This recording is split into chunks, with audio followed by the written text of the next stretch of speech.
paragraph, but that's not just navel gazing. It's not self-reflection. It may include that. You may need that, but that doesn't get to all of the self. Doesn't get to that part of the, I mean,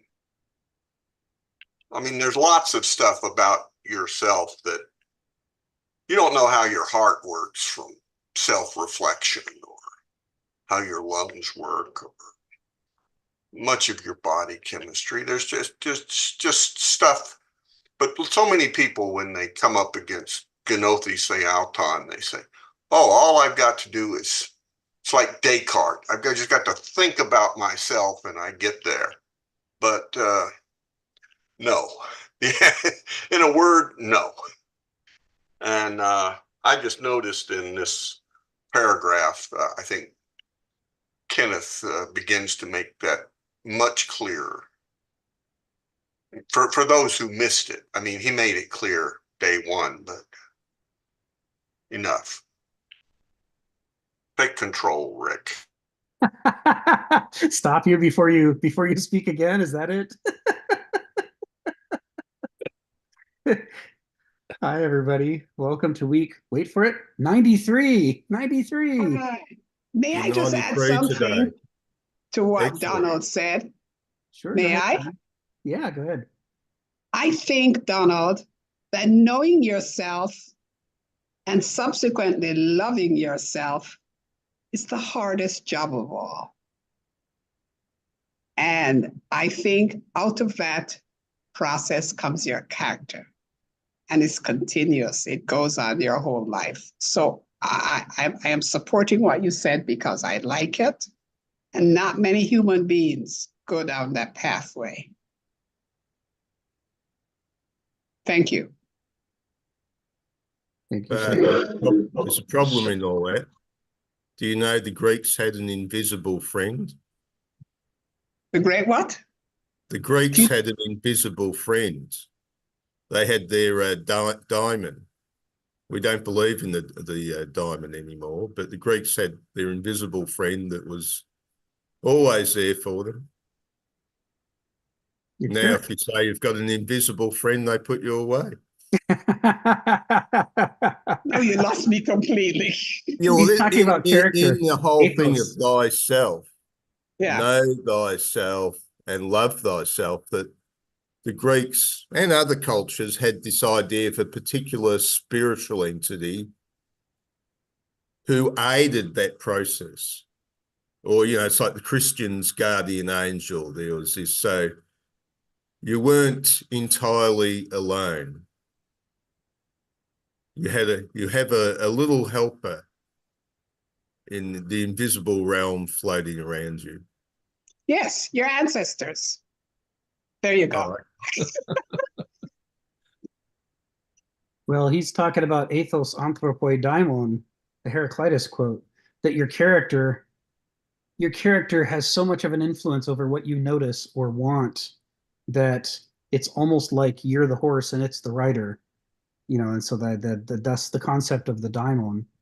And you know, thinking of it, metaphorically as an invisible friend was one way to try to make it concrete and tangible enough for people to understand the idea that it really does have influence over you, and that you have to pay attention to it. It's, you know, it's not to be neglected. Certainly, Genothi's Theauton in part is about that. You know, trying to learn what is my character, and then also as part of that, kind of, you know, needing to learn the human condition. What are the things as a mortal that I can and can't do? Where are my liabilities and limits as a living being? What do I need to watch out for in life? He was trying to pointing in the direction of phronesis, and also that idea that we have a duty to cultivate our character, to try to improve it, because, you know, dear God, we don't want to be stuck with the one we were born with. We want to try to do things in life that are going to help us develop more phronesis than we're born with.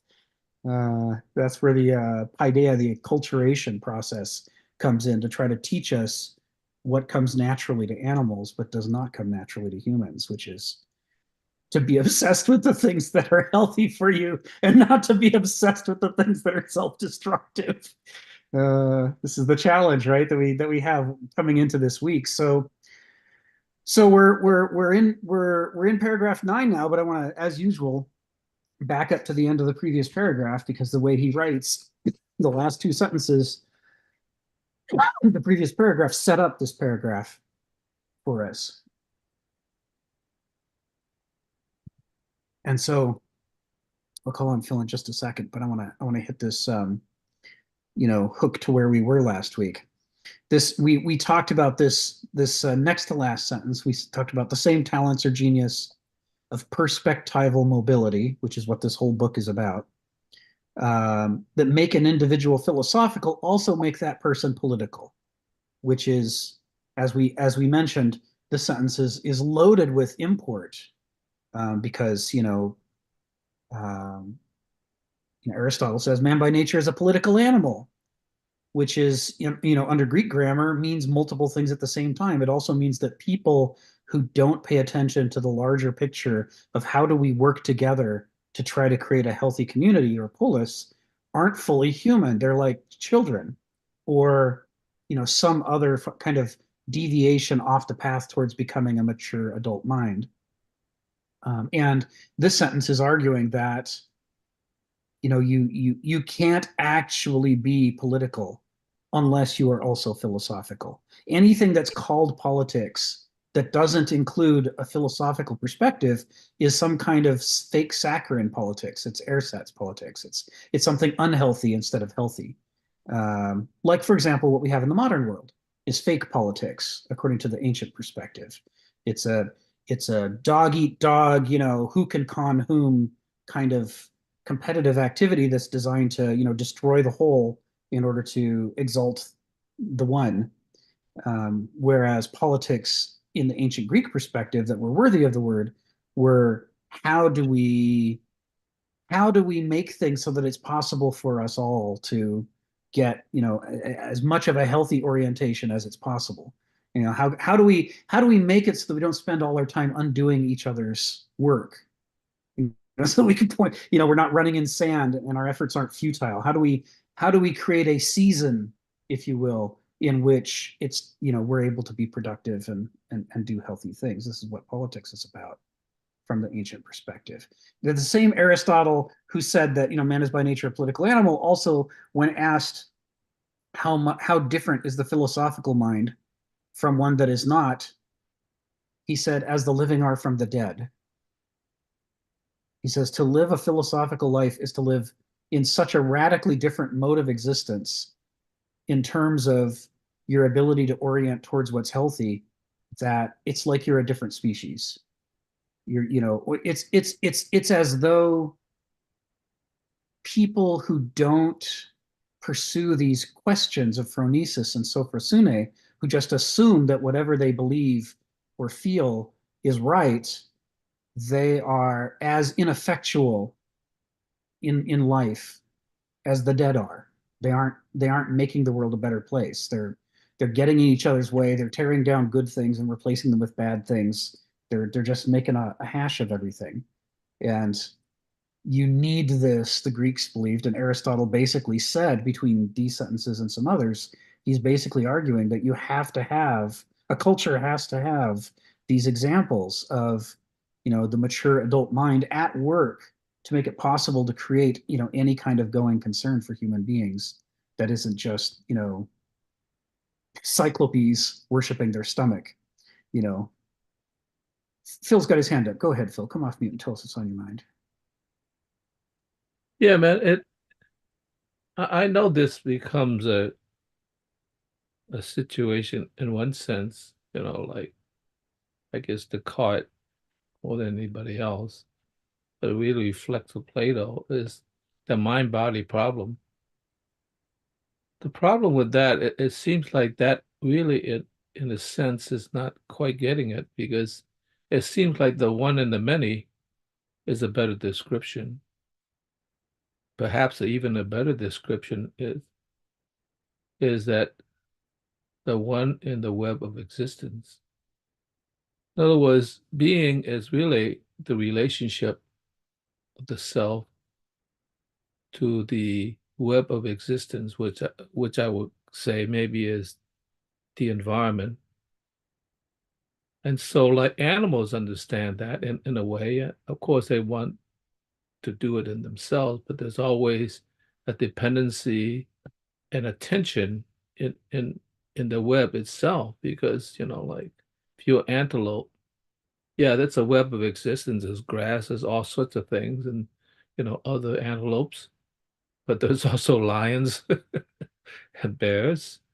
That's part of the web of existence as well, which means, and this came to me like maybe about a month ago when I was in a meeting and somebody talked about the monarch butterfly. I might have said this to this group before, is that, like the monarch butterfly is, because the eggs are thrown in the northern Canada, in the southern Canada, and it's born and it spent a while munching away at things in Canada as a caterpillar. And then it transforms itself eventually into monarch butterfly, and it starts to fly around the area, and then eventually it somehow, by destiny, seemed to fly, let's say, to maybe Nebraska, because its life only lasts that long. And it lays eggs and it dies. And now there's another caterpillar that's munching on the stuff in Nebraska. And it does the same thing, and it flies, and it ultimately destiny leads it to Texas. And then the thing repeats itself, and then finally it ends up in maybe not a singular tree, but a nearby tree, that one specific area that it ends up, and that's where all of them end up. So then I really question, like, how did it get there? Because it because it certainly wasn't one single monarch butterfly, right? And it seems to know it's supposed to go to that tree. I mean, like, if you were thrown into northern Canada as a child, would you end up just by happenstance in northern Mexico in that tree? I mean, like, there's something about destiny that, in a sense, now, what is the cell? Maybe the cell does involve a chain of beings, and its relationship. And somehow this chain of beings, somehow they all recognize the environment, and they end up at that place. Like, now I really begin to wonder, like, is myself at least in some way related to my children, which, by the way, I don't have any, but my children, and it's also related to the structure of the information around it. And that in some sense, when the Greeks develop at a certain point, when civilization develops at a certain point, they develop a second environment, which is culture. And the culture, in a sense, steers you in a certain way that, in a sense, you're also not independent. You're created in a web that, in a sense, is a destiny. And that's kind of what Hegel is talking about, that this history is somehow more powerful than any individual thought, because our Minerva does not take flight until dusk. And so, in some sense, there's something that's beyond your personal experience. But the problem then, it becomes like, okay, once you even recognize that, then in a sense, you're clear that there's something else going on, but there's also a secondary problem, because history itself, or the environmental culture, has its own structures. And that second part come up in relationship to, let's say, capitalism, its own structure of structuring your psyche. I mean, so therefore, there's a mechanical process that's happening that, in a sense, you have to fight against and maneuver around, right? If you're born in another situation in which it wasn't, like capital intensive, it would be very, very different. So every structure you have, it almost seems like existence is a relationship to destiny and a kind of tensional relationship of struggling against the mechanics of the process itself. Because when the mechanic changes, even if you're doing well, you know, you're not doing so well after all, because and that's the power of something like capital, because capital actually seeps down, almost seems like it seeps down into that destiny. So in some sense, you might be getting trash in the grocery store, you know, but they got into your desires and you end up wanting what they give you. You actually want it. And so therefore you don't seem to have at least full control of it, in some sense. So yeah, that's pretty powerful. So I'm not even sure now how free is free will, you know, Mhm. all of that. I'm not sure if I am myself and to what degree I myself, because the environment I'm thrown into, I'm not sure if I have free will, because there's so many factors to have to juggle with, to, in a sense, on the one hand, not overdo it because you will end up in prison or whatever, executed, who knows, you know? And on the other hand, you also want to believe at least that you have some control over your destiny, but it's a complex situation, I think, like I said, the environmental movement has opened up that understanding in a more complex way, that we are not individual moving around, like a bunch of billiard balls bumping into each other. Everything's accidental. There's sort of some forces tilting the table. Let's put it that way. Yeah, That's yeah. it. So Thanks, Phil. Yeah, monarch butterfly examples are a good one. And I'm increasingly in recent years, I think I've mentioned I'm working on gardening in my yard to try to plant more things for native pollinators. And I've set up tubes in little houses on my back wall, for the south facing wall, for mason bees. And they're just this week they're hatching in large numbers. And it's great. It's this my third year, and it's going really well. This year we got some volunteers, some completely wild bees that I didn't put there, but we put tubes there of different sizes, hoping that they would attract different species. And sure enough, we've got these wild bees that I can't quite identify yet, and we've got some wild pollinator wasps. They're not aggressive.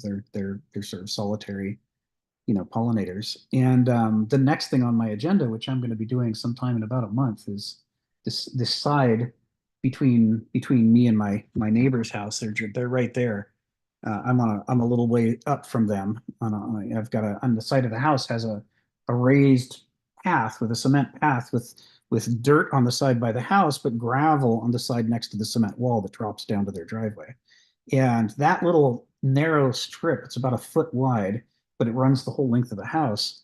We're going to dig up all that gravel and some of the old bad soil and put in some good soil and put in milkweed, showy milkweed, which is a native plant for monarch butterflies, whose populations have been crashing because of human activity in recent decades. And I'm going to try to create a butterfly garden there for them. So I'm really interested in their life cycle and the way that they live and interact with the world. But I mean, kind of the general thing that pertains to what you brought up is these issues that Kenneth Smith is writing about, that the Greeks observed, which is, the way that animals relate to the world is not simple at all. It's very complex.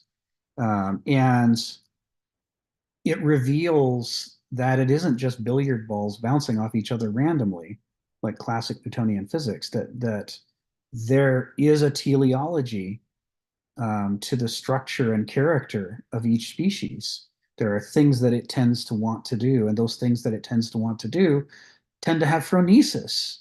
Evolution has through process of billions of years of weeding and through processes of change, you end up with these animals that have instincts that make them interested in the things that they need to be interested in order to be healthy and survive. And it's easy to see, when we see something like the migration of the monarchs, it's shocking how coherent they are. And why doesn't one of the monarchs lead a revolution and try to kill all the other monarchs and say nobody's allowed to leave, we all have to stay here? And people do that sort of thing all the time. We're relentlessly trying to control each other. But the butterflies are like, dude, I need to go south. And the other butterflies say, I know what you mean. They're not herring off saying, you know what, I think migration is for the birds. I'm gonna collect Pokemon cards, and whoever has the most Pokemon cards is the winner. But people do that all the time. We're constantly losing sight of phronesis. What are the things that lead to our health and self-providence? These are things that to a monarch come easily, even if we can't quite explain how they do it. We can see that they do. And yet for people, they come very, very hard. I mean, nobody has a firm grasp on what would be the healthiest lifestyle for them. We struggle our whole lives to try to figure out what are the healthy things to do. And when we do get some piece of the problem figured out, like, Beverly's dad, when he outlived every male of his family for generations, the night he had the birthday and he wasn't dead yet, he said, well, shit, if I'm going to be living, I guess I should stop smoking. I should, maybe actually, try to treat myself in a healthy way for a change. I thought I was going to drop dead at 55, and here I am at 56, looking around going, wow, no other boys, it's just me. I mean, maybe I should act with some phronesis. And he did. He uprooted and changed his life. But, it took work. And, he'd already been going 5.5 decades at that point before it occurred to him to, do some basic self-care that had not come easily to him before that point. Rick, you didn't smoke, did you? No, I get bronchitis so easily. Smoking would have killed me dead. But I was around smokers when I was little, and maybe that's what did this. Who knows? Come on, you didn't even smoke dope? Come on. No, I don't believe you. Well, my parents smoked dope, and so to rebel against my parents, I did not smoke dope, and that made me a rebel. So anyway, so these are the Okay, issues. Phil. Oh, sorry. Okay, Rick. Yeah. I now know where you went wrong. Oh, so many ways. So this is what he's talking about here when he's talking about, perspectival mobility. A monarch butterfly doesn't need perspectival mobility to figure out what's self-provident for it. Its instincts make it want, from its own perspective, its instincts make it want the things that are healthy for it. But because we don't have that same instinctual framework of phronesis, we need perspectival mobility to offer us a chance to get out of the limited frame that we find ourselves in when we start to question our life, because that limited frame has us oriented towards some things that are healthy for us and some things that are self-destructive for us. And the only way we're going to clue in that some of it's self-destructive is to be able to get out of that perspectival frame with some mobility, which we have to learn and practice, and then look at ourselves from this new angles and go, oh, that thing I've always been doing that I took for granted, maybe that's not healthy for me. Maybe I need to change. And through a process of doing this, we can gradually, orient on what might be unhealthy in our character and set about trying to change it. But it's a very complicated process by comparison with what most animals have to deal with when it comes to trying to learn to be self-provident. Sharon, come off mute and tell us what's on your mind.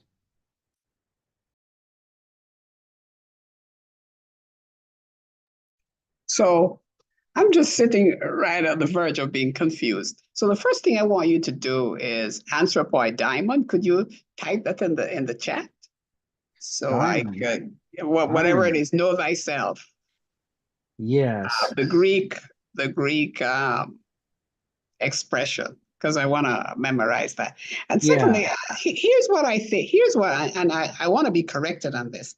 I think the process of developing character is probably unique I think is unique to humans.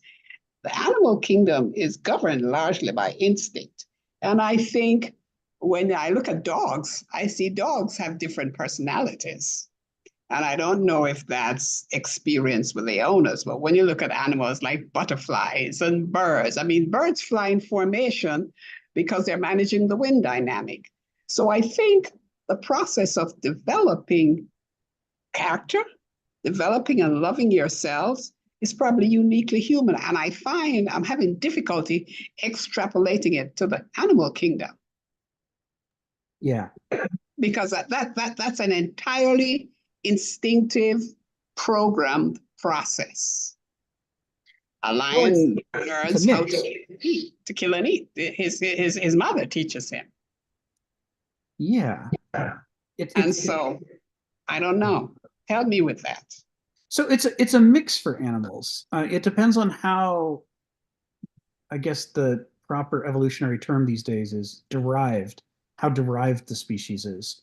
More basal species tend to be more instinctually driven, and they tend to include things like, insects, by and large. For example, insects tend to be very instinctual. But even an instinct needs to learn, even an insect needs to learn where are the flowers? Which way do I fly to get to the flowers? And once I've got some pollen and nectar, wait, where did I start out? Where was my tube that I have to fly back to?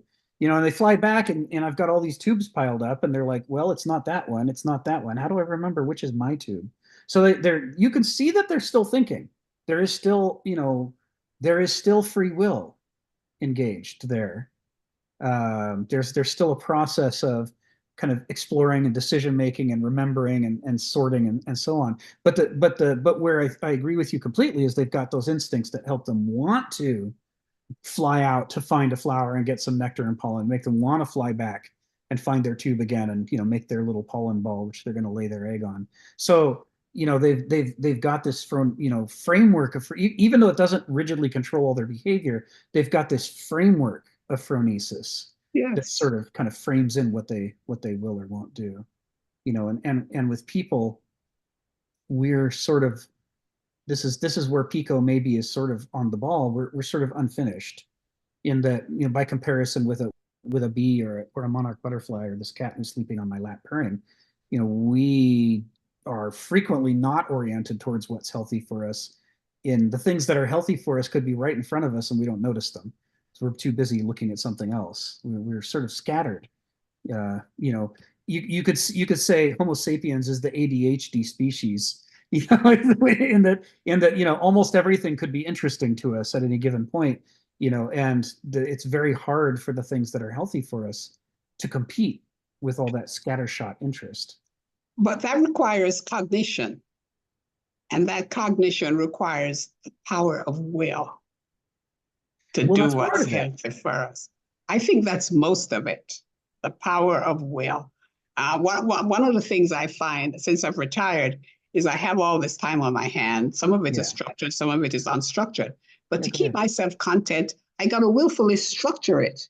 If not, I get, a little grumpy, not happy. I got to really get up, say, oh, what am I going to do this week? So it's the power of will that keeps us happy. And yes, we're not oriented to the things that will keep us healthy because those are choices. And I don't know how to philosophically express this or who talked about it, but that's just my general observation. Yes. That famous proverb that says, habits start out as gossamer threads and grow into chains. The more often we do the thing, the stronger it becomes as a motivation in us. We do what we've been doing unless we intervene, unless this is where your reference to will comes into play, unless we consciously look at it and go, I don't want that habit anymore. I need to change that thing. And then we really have to work at it to alter the direction that we were otherwise headed. But this is what's captured in Heraclitus's ethos anthropoi daimon, this idea that your ethos or your character has the authority over you of a minor god, a daimon. It has that authority because it's what establishes what comes automatically to you. The things that come automatically to us don't come automatically to us because of our instincts. They come automatically to us because of our unconscious.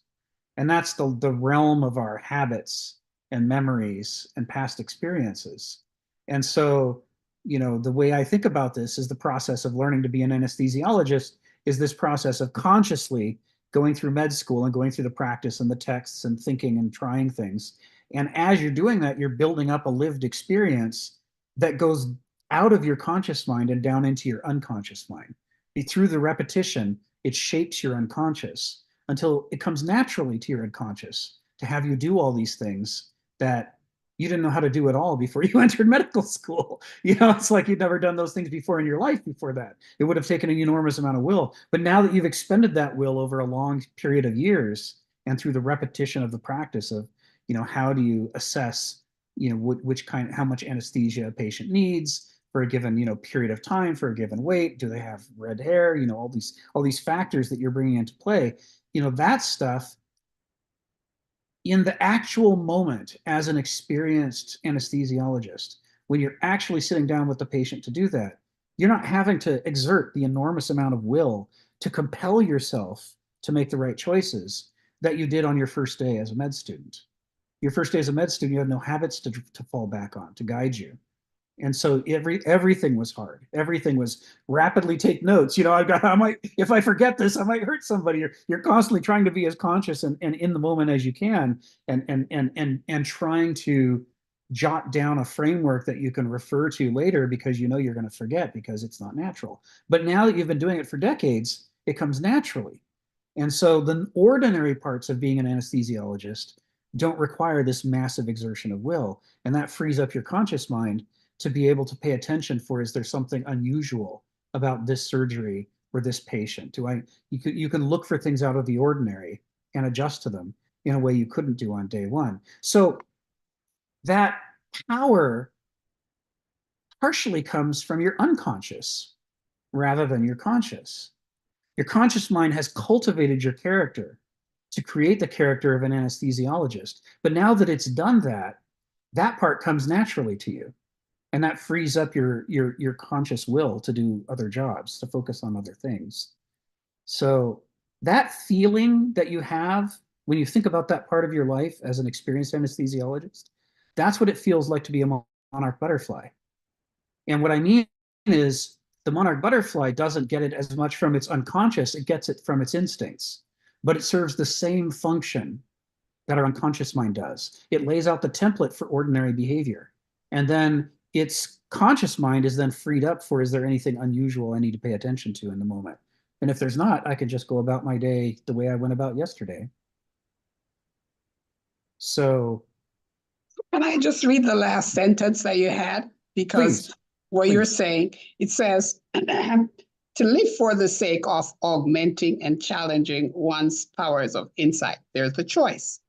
To act together on one another within the shared worlds of praxis or communication for the sake of moral and political enlightenment. This is the quest for always superior vision that distinguishes Aristoi as exemplary or fulfilled human beings. Yeah. So it comes back to the power of your own will. And I don't know, the monarch butterfly is instinctive, but it's definitely not sophisticated, and it doesn't have a lot of mental gymnastics with it. I mean, because if you think of the size of their brain, and we could always quibble as to whether or not size of the brain equates function, how it equates to function. But if you look at their size of their brains, it's a very, very small one, and it performs few functions. Flying, eating, dying. It's a very short lifestyle. So I'm still struggling with equating our development of character. Sure. To the animal kingdom. I'm still struggling with that. So let me take a stab at it for you. Because I think it's a much more sophisticated process. We're human, and we have probably the highest levels of evolved cognition. Yes. Yeah, the challenge here, what I'm trying to draw attention to is this idea that there's a polyntropy, a dynamism, a dialectic between your conscious will and your unconscious mind. And your unconscious mind is doing a lot of work for you. And it's able to do that because of the conscious decisions and habits you've made over a lifetime. And those things have shaped your character. Yes. And because your character has that shape, now for you to act in accordance with that character comes very easily. Almost doesn't require thought. It's like, I don't know, many people who commute to work have experienced that feeling some days when they woke up and they didn't have enough sleep and they were groggy, of being halfway through their drive to work before they suddenly went, wait a minute, I hardly remember putting on my clothes and driving this far. Now I'm fully awake and I've got to take charge of where I'm going. You know, maybe there's a traffic accident up ahead of them and they have to slow down and take a different route, and their brain finally wakes them up. But that kind of autopilot thing that we do in our lives, that makes certain things come easily to us. And that's possible because of the unconscious mind. Mhm. So in the case of the monarch butterfly, an enormous percentage of their unconscious mind doesn't have to be developed through long habit and force of will. They're just born that way. The instincts fill in a certain amount of their character for them ahead of time. Whereas we end up with a much emptier character to start out with, where, you know, we have to learn almost everything. It's like we had, without culture and parents to teach us, there's, you know, we are much more helpless, you know, when we're born. Or compare a newborn horse. I mean, they're up and on their feet within just a few minutes, and not too long, and they start walking around. You know, that takes years, you know, for a person to fill in their character enough to get to the point to where they can be up and walking around and, you know, hopping and jumping and not hurting themselves. I mean, there is this is where the difference you're talking about comes into play, in that we start out with an emptier character and we have to work a lot harder to fill it in. But the end goal of whether we're a monarch butterfly or a horse or a person is the same. And it's to create this setting in which we have a rich character that has a lot of great habits that point us in the right direction. And that's mostly going to drive us through our unconscious. And then that frees up our mind, our conscious will, to focus on what's interesting and new and different, or what do we want to, how do we want to be creative? It's that push and pull between the two that's the realm in which our free will lives. And that's what he means when he says ethos anthropoi daimon. Our character is this thing that we have to cultivate. It's going to guide us very strongly and make some things easy for us and some things hard for us. And if we don't want that to be our fate, then we have to use our will to turn and look at our character and go, what comes naturally to me? And is it healthy for me? And if it's not, maybe I need to start changing that. And that's what you did when you went to med school. You said, I've decided to change what comes naturally to me. I'm going to add to my context these medical skills that previously did not come naturally to me. And after, you know, 6 to 8 to 10 to 20 years of work, then they're going to come naturally to me. But you had to work for that. You had to change your character to make that possible. Ethos anthropoi daimon, that's what he's talking about here. So the nature of fate to an ancient is really interesting.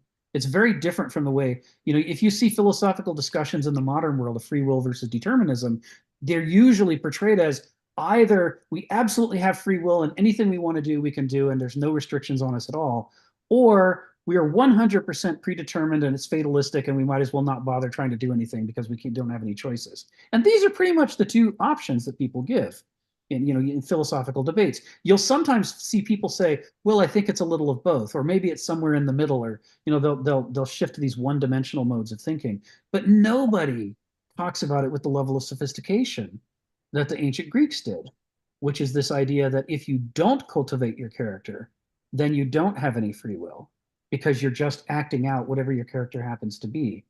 But if you learn to pay attention to your character and change it and cultivate it, then you can create free will for yourself. You can open up some choices that you didn't have before. Like you have choices about what to do in the domain of anesthesiology that you did not have before you went to med school.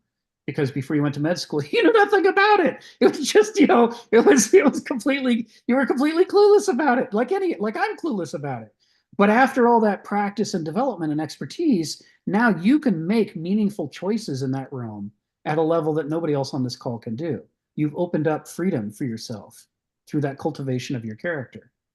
So this is what he's talking about, is that we are shackled by our character, but we can cultivate those shackles to change what we're able to reach and make decisions about. It's a reflexive, self-aware operation that, like you suggested earlier, it involves your will. You gotta choose to do it. You gotta choose to make your life about changing your character. So yeah, Thank you. it's a great question, Sharon. Thanks. Phil, come off mute and tell us what's on your mind. Yeah, my thought is like, in a sense, how did culture, or what I call the second, uh, environmental complex develop? And it was evolutionary as far as I could tell. I mean, from what I could understand in terms of the current understanding. Like human beings, well, let's not say human beings, our ancestors that were descendants from, I guess, chimpanzees or gorillas or whatever you have, uh, were not a especially powerful being, right? And what made us successful was that we learned to split the stone. That's why I go back to splitting the stone. Because suddenly you now have a spear, you have knives that are as powerful as the lions and tigers, and you could actually protect yourself. The second development is that you begin to develop into a community that, in a sense, is based on this sort of how could inventive thing. Because once you split the stone, they say, you could do this with, you know, skinning the animal. You could do this with making a spear. You could do this, all sorts of things. Then you begin to develop this sort of technology, which reinforces your relationship to a instrumental mind. And that development, in a sense, eventually led to a kind of progression in which you refine the stone and then eventually got into metals. And because of living together and protecting yourself, each other, you live in a group and you begin to have this relationship between each other, like I said, the one and the many, to, in a sense, differentiate yourself from nature. And eventually you separate yourself from nature and develop this sort of a second ecological cycle, which is called civilization. And in some sense, our success has been this idea of being clever and instrumental. And we've sort of lost some connection with our nature, our natural mind, because we developed this aspect of it. But what happened with this aspect of it? Two things happened. We begin to separate ourselves from nature in some sense, because our instrumental mind is able to say, like, instead of going out hunting all the time, we could actually domesticate all these animals and use them to our purpose, to the point that, apparently contemporaries exist in the earth now, something like mammal species, somehow 90% are domesticated, you know. They are, well, they're not only our slaves, they're slave for the butcher shop, in some sense. And this instrumental mind creates a problem too. Well, let's not talk about the moralities of animal species and domesticating plants as well, because we needed all that in terms of develop the civilization. And only now are we beginning to understand that perhaps we have gone too far and we separate ourselves and we have utilize the environment merely as a resource and not as a structure that has ecology of its own, and that we have some dependency on that beyond the morality, just the sufficiency of even survival. So in some sense, what happened is that the structure itself that we develop has developed into a complex environment in which, in a sense,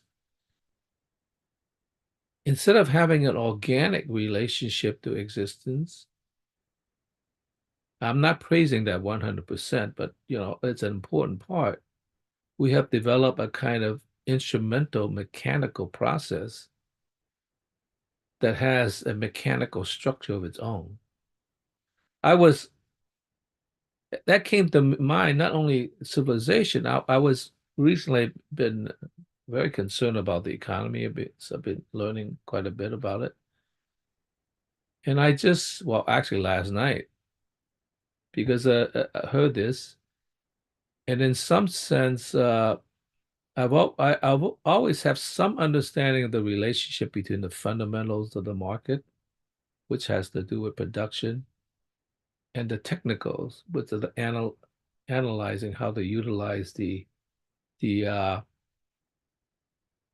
mind to, in a sense, orient the relationship of the production to the desire of what we want. So there's a separation between the technical market and the fundamental market. But last night I heard something that's very interesting. He says the market has become so big now that the technicals and the fundamentals are motivated by just pure, how should I say, volume. So when private capital, which are these big capital markets, they could actually drive the market up because there's so much money behind it that the mechanics of it actually is a third element that, in a sense, produce things. And then when it goes up high enough, then all the unknowing investors, such as myself, will say, "Oh God, this is going up. I gotta catch the updraft, and really make the money." They have measurements, which is, I guess, partly a technical market. They know when to start selling. So all the updraft, the people riding wave, does not understand the volume is already predetermined by them. At this point, we sell, and the market falls. And so you're buying halfway up the upsurge, and what happened is that is manipulated by the market of these big money investors, so that they've gained, but now they sell it at the top, and take you a little while to realize, no, that's going down now. I gotta sell. Right? And then when it gets to the bottom, they know when to buy. The large volumes, and you're a mini, investor. You haven't caught on, so you might be buying at way below the price it ought to be, and then you lost a lot of money.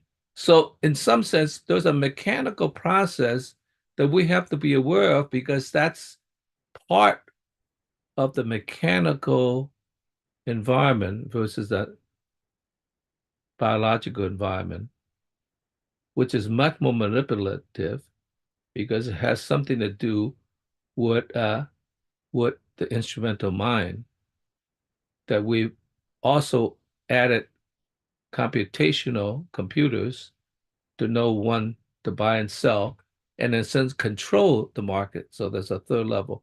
So in some sense, we're caught in a situation in which the civilization, which was to our advantage at some point, has gotten to the point that it has its own instrumentality to manipulate the ecology of the civilization itself, so that we are in control, not by the forces of nature, but that by the forces of money Right. and the power itself. So in some sense, there's something that we were once a victim of nature because we were vulnerable to lions and tigers and bears. Now we're victims of capital. And that's why, like you look at the American economy, supposedly is, it's not doing well, but it's doing well for some people because the rich 1% or 1/10 of 1% has so much money, and they say, well, the economy is doing well. But you ask the poor people that got taken advantage of, no, it's not doing so well. You see what I'm saying? Yeah. It's because economical structure or the environmental structure, the ecology of the market has manipulated thing. So the lions and tigers have taken over the market. I mean, so you have to, so even in that sense, you have to relate to the fact that you are subject to the Right. structure of the environment itself. In this case, we have two structures, the structure of nature and the structure of the mechanical civilization. Thanks, Phil. Yeah, that's the challenge, is that what evolution provided us with, contrary to modernist, dogma, was not an infinite capacity to adapt to and thrive in all situations. Why would evolution do that? It has no interest in that. It has no interest at all.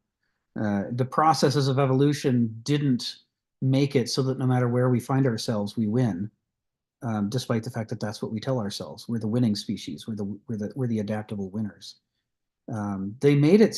We were sort of in a halfway, possibly viable species balancing act state when we were in the matrix of nature. Then perhaps we were gonna be a going concern, but we changed nature, or rather, what we did is we projected outward a bubble between us and nature that consists of things that we've modified, our artifacts.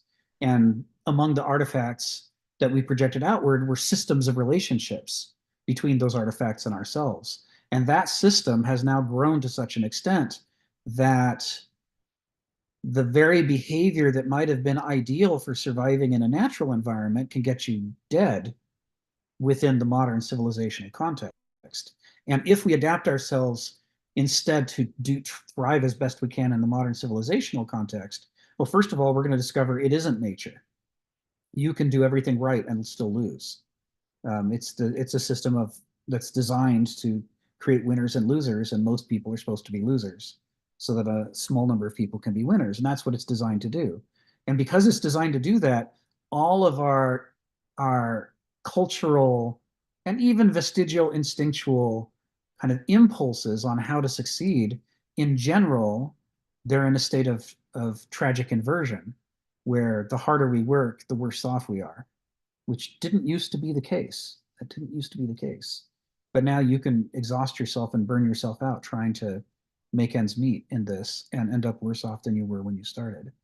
So there is this, and we do this, we project this giant system because we think, well, I mean, how bad could it be? Surely it's like a big game of chicken. I can make things a little bit worse, and then we'll probably be fine. But if we're not fine, it's probably not my fault. And if it is, probably nobody will catch me because there's so many other people out there doing the same thing.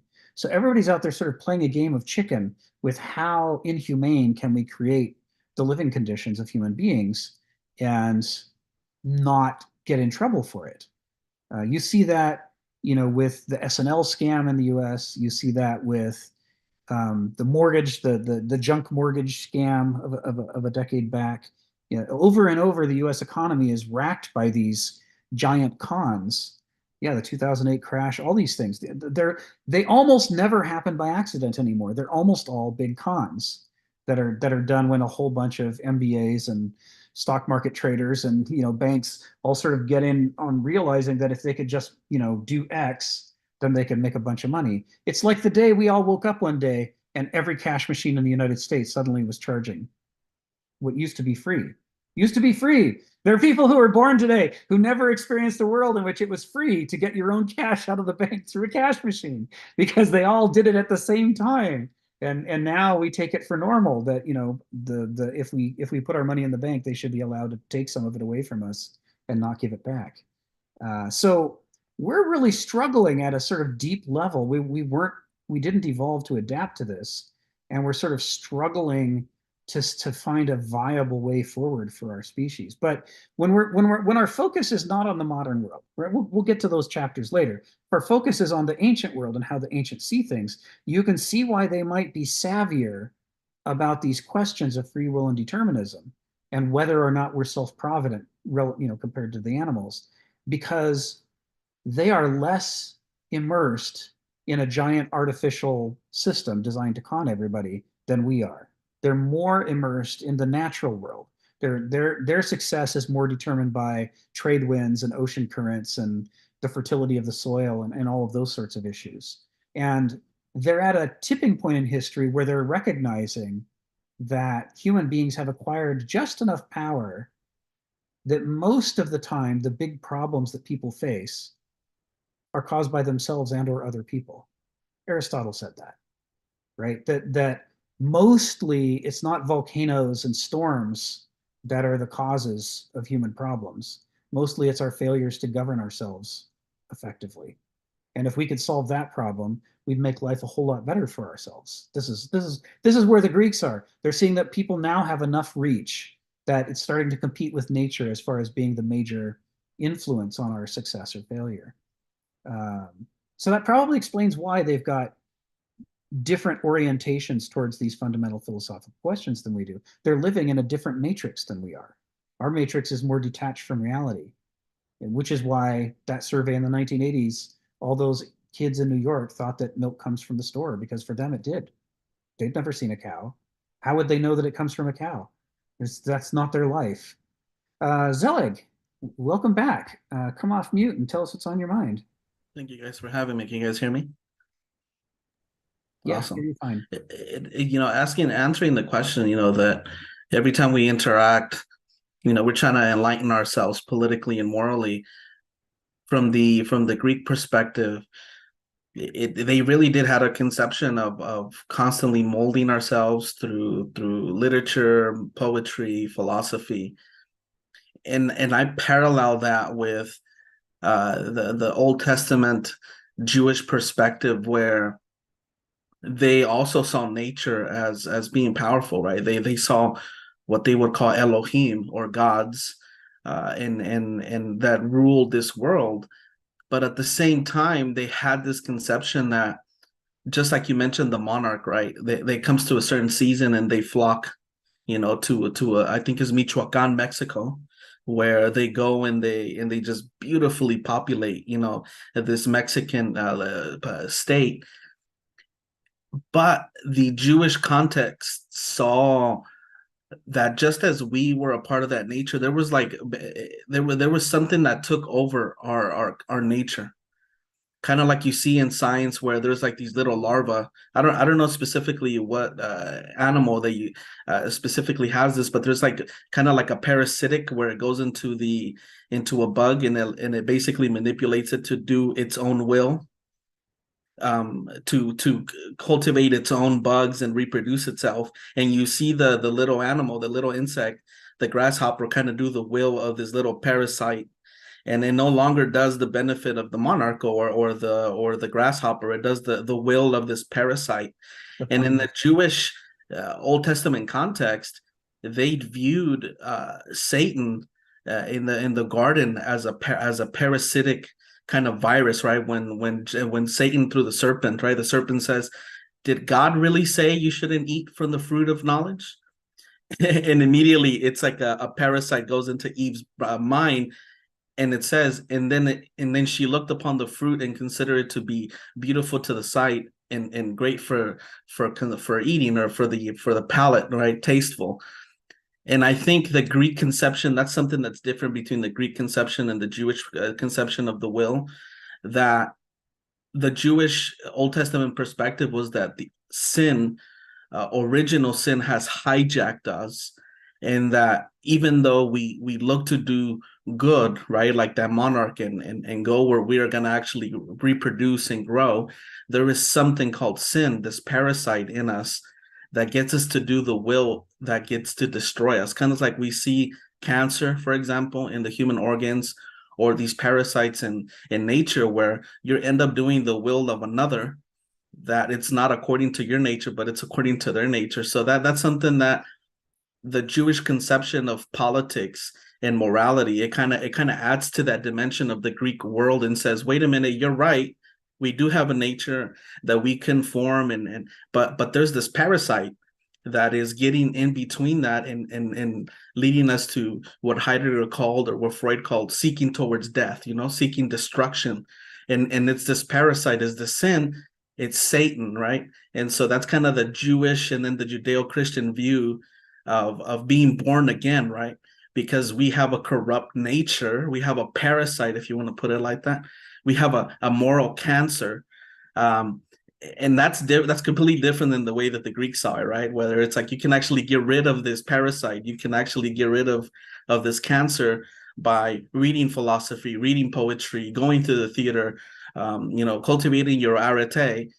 That's where it comes to my mind and saying, that's an interesting comparison of those two different cultures, Yeah, it is. And the Greek take on it is not that you can absolutely get rid of it, but that you can make progress. If you work at it, then you can make progress. And it's the Greeks never imagined that if you cultivate your character long enough, you'd become perfect. But they thought the difference between people who have spent decades cultivating their character versus people that haven't, it grows very large until they're almost like two different species in terms of their character and how they approach life. And that's the difference between the message of Jesus in the New Testament or the prophets, where they say you got to change your heart, or you got to be born again, because there's something incorrigible, at least from that Jerusalem, if you can put it in terms of like Greece and Jerusalem, that Jerusalem perspective has of like there is no salvage of that character.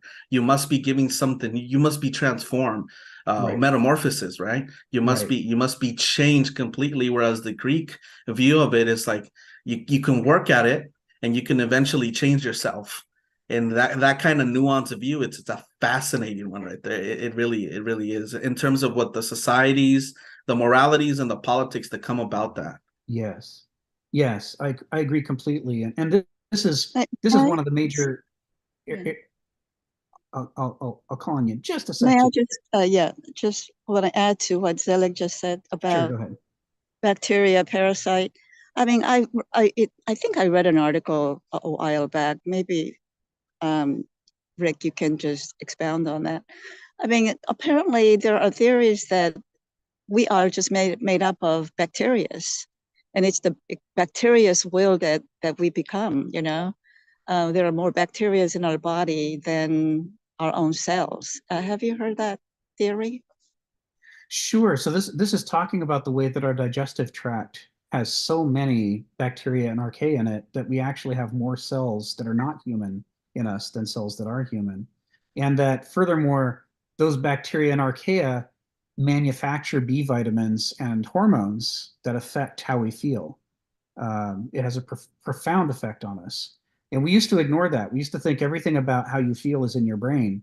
But now we've discovered that, our Zelig's right, our biome, which is what they call the flora that we have an enormous effect.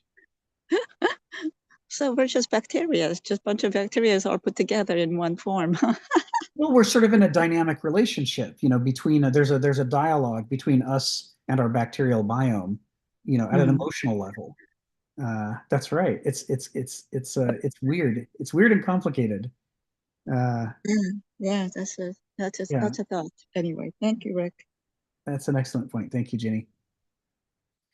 So one of the critical differences here is that So first of all, this whole book is going to be about comparing and contrasting three different worldviews, and one of them is going to be this ancient Greek one. But the second one is going to be the one that Zelig brought up. This question of kind of what was imported from Judaism that into what became Christianity, and that morphed into the specific imperial form of Christianity that ran Europe for 1,000 years during the medieval epoch. You know, how did they conceive of human character and the divine character and free will versus determinate? These things are all going to be very different. But, you know, one of the fundamental things it's going to talk about in there is this idea that the ancient perspective was that it's not only worthwhile to work on improving your character, it's vital. The people who don't work on improving their character, this would be the philosophically not interested people that Aristotle was referring to earlier, that, you know, they're a source of chaos in human life. They lead to the breakdown of social institutions and our ability to function coherently as a culture. And that the people who struggle against their own character to cultivate it into new directions are the ones who make it possible for culture to evolve, and through that process of development, make it possible for everybody to live a better life than they would have without that. And so to the ancients, this work of cultivation of character was the centerpiece. You know, the most important obligation a person has is what Ganothi Seauton is pointing to. Whereas by contrast, the medieval perspective that's going to emerge later is going to say, no, that's all worthless. It's completely hopeless. You are helpless and you shouldn't bother. You should just not try at all, because you'll never be perfect. And if you can't be perfect, it doesn't matter if you're better. They're going to say you have an infinite job lies ahead of you as far as how much improvement you are required to do. And since you can't do that infinite job, you shouldn't do any of it. And instead, all you should do is throw yourself on the mercy of God through salvation. Because God is all powerful, he can do anything. And that includes rescuing you from your own wretched character. So this is a radical change in ethics. And you know, there's a lot to be explored in it. And it's certainly relevant for us because moderns are basically medievals with a few edits.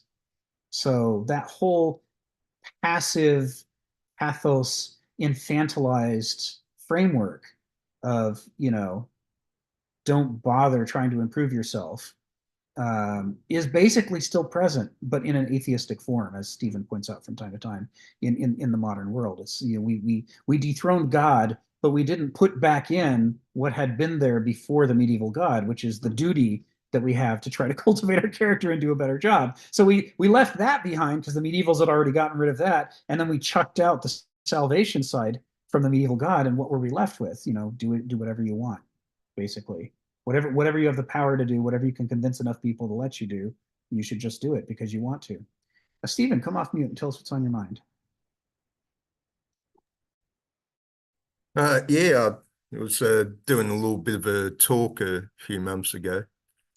One thing I noted that I think it started about 31 AD to about 33 AD, there was a Roman financial crisis.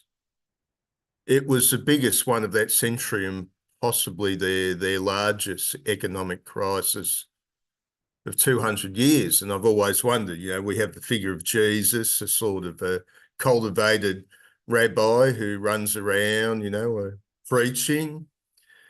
But I've always thought to myself that the Jews must have been producing a prolific number of preachers. That was, you know, that was their little thing, preaching big time. And there must have been numerous characters like Jesus, decade after decade. So how did our Jesus hit it so big? Now, in this financial crisis, the damage started in Egypt. Now, the thing is, Egypt imported its olive oil from Judea. Egypt goes down, Judea goes down. You know, if it's your great cash crop in Judea is olive oil. Suddenly a whole load of ordinary people are going to be out of work. There would have been, you know, so much labour tending the olive fields and producing olive oil. And so I theorised that, you know, you had a sort of a depression for a few years, and suddenly you got a lot of characters just hanging around, nothing to do, sort of starving, looking for some charity. And hey, presto, Jesus is that preacher that suddenly got huge crowds. Right. And they got such huge crowds of starving people or whatever. You know, he hits Joseph of Arimathea and convinces him to part with some of his wealth. Well, we've got to feed these guys. Let's put a big feed on. And of course, people will appreciate in their memory when they were helped out at some stage. So this might, to me, as is my suggestion, this might be the factor why Jesus became the big name. You know, if you've have a large following, 99 out of 100 add up to nothing. That's what that 1% of your followers who might carry your tradition on to something big. And so I just thought I'd put that in as, you know, a little bit of an interesting historical oddity there. And of course, a few years later, when Jerusalem's destroyed, they suddenly will probably all think, hey, that Jesus character might have been right. So was it just a set of historical coincidences? I don't know. Thank you. Thank you, Stephen.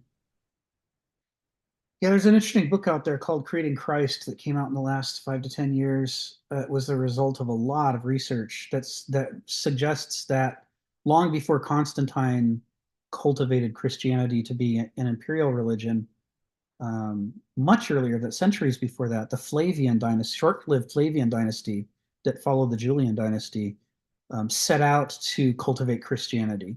And that their motivation was the Flavians were the ones who conquered Judea and put down the Jewish rebellion, and that they had a problem with Jewish revolutionaries who today we would call them terrorists, but back then, you know, there were revolutionaries who kept fighting against the Romans despite the fact that they'd lost. And they did that because, you know, they thought that God demanded that they focus on their religion and not be subservient to an emperor who calls himself a god. So, you know, the Romans had a problem, which is, how do we suppress this revolutionary movement in this place that in theory we've conquered? And the solution that they came up with, according to this book, Creating Christ, is, well, there's this Jesus religion over here, and they're saying that, you know, Jews should be peaceful and not be starting all this trouble, and render unto Caesar what is Caesar's, and be kind to your neighbor, and peace on earth, and all that. So the Flavian emperors evidently launched a whole campaign to try to promote early Christianity in the very beginning, and say, you know, if all of you Jews would convert to Christianity, maybe you wouldn't be such troublemakers who are, you know, who are making things difficult for your Roman overlords. It's a very interesting theory. They found a bunch of coins, they found a bunch of tombs. There's a whole bunch of stuff behind it. Who knows if it's true or not? It's just the latest hypothesis, but it's interesting. I really find that period of history very interesting. But I'm going to take us back to the text. So having wrapped up paragraph 8, then let's turn to paragraph 9 and see how much of this we can.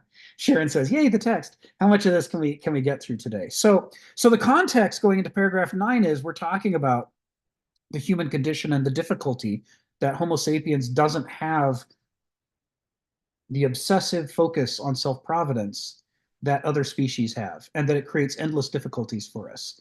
And that the solution that the Greeks have observed is that some people can be taught or teach themselves with sufficient help from the culture to cultivate themselves and change themselves into something better than they started out as. And if they develop that ethos that says, I am determined to do better tomorrow than I did yesterday. I'm determined to find my blind spots and open my eyes there. I'm determined to find my ideologies and prejudices and get rid of them. I'm determined to learn what I don't know and to become a better character than I am now, those people have the ability to help pull a culture upward if there's enough of them and if they're given the opportunity. So that's this context when he launches into this first sentence of paragraph 9, where he says, clearly, not all have such abilities of variable perspective or the capacity to appreciate what others are taking for granted. Not everybody can do this. As far as we can see, not everybody can do this. The Greeks never ran a large-scale experiment to find out if every single person has the ability to develop the adult, mature human mind.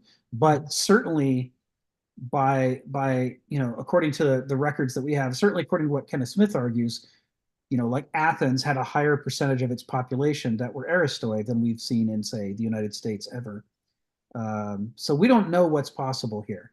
But regardless of what might be possible in an ideal world, in a practical world, we've never seen a place that was able to get 100% of its people to have an adult, mature mind. It's always a subset. He continues, not all humans care or can muster the discipline to overcome their own base lethargy and apathy, their contentment to wallow in their own most passive or most pathetic proclivities. And by pathetic, we don't mean bad. We mean the most, the part of themselves that orients towards adapting to and tolerating conditions rather than engaging in praxis to change those conditions. That's what he means by pathetic here. This isn't just some kind of insult. So he continues, most humans are indeed trapped within the preconceptions and perspectives that rule them. And before we continue the sentence, the important thing to cite is that's the theme of this entire book. The whole purpose of this exercise is to teach us 3 different worldviews and their perspectives, and to teach us to be perspectively mobile between those 3 worldviews. Because if we can do that, then we won't be trapped in the modern worldview that we were born into.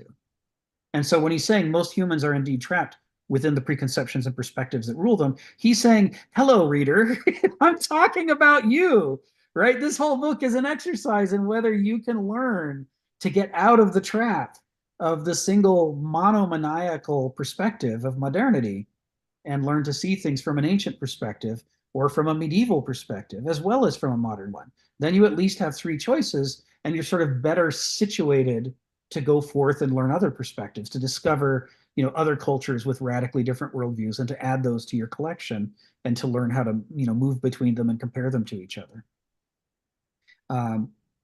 He says, they live in a dream world of idiotia, or the obsessions and familiarities that dominate them. And that reference to a dream world, of course, that's a reference to Heraclitus, who talks about most people are so oblivious to the actual world around them that they might as well be asleep. And he has references to sleepwalkers and other things. So this is what we're talking about here. And by idiotia, he's not saying that they're dummies. They could be the smartest people around, but their intelligence defeats them because their intelligence is concerned primarily with, idiotia means one's own things. They're concerned with their own interests, their own experience, their own religion, their own language, their own family, their own neighbors. They're concerned with their own parochial focus on life. And in that parochial focus, your intelligence doesn't help you escape the trap at all. It becomes the guardian of the trap and keeps you trapped. It's because you think circularly, always running back to thought-terminating cliches that take you back to what you're familiar with. And that's why he calls them obsessions, right? He's taught the circular way that reasoning works when we're trapped within a single perspective is obsessive.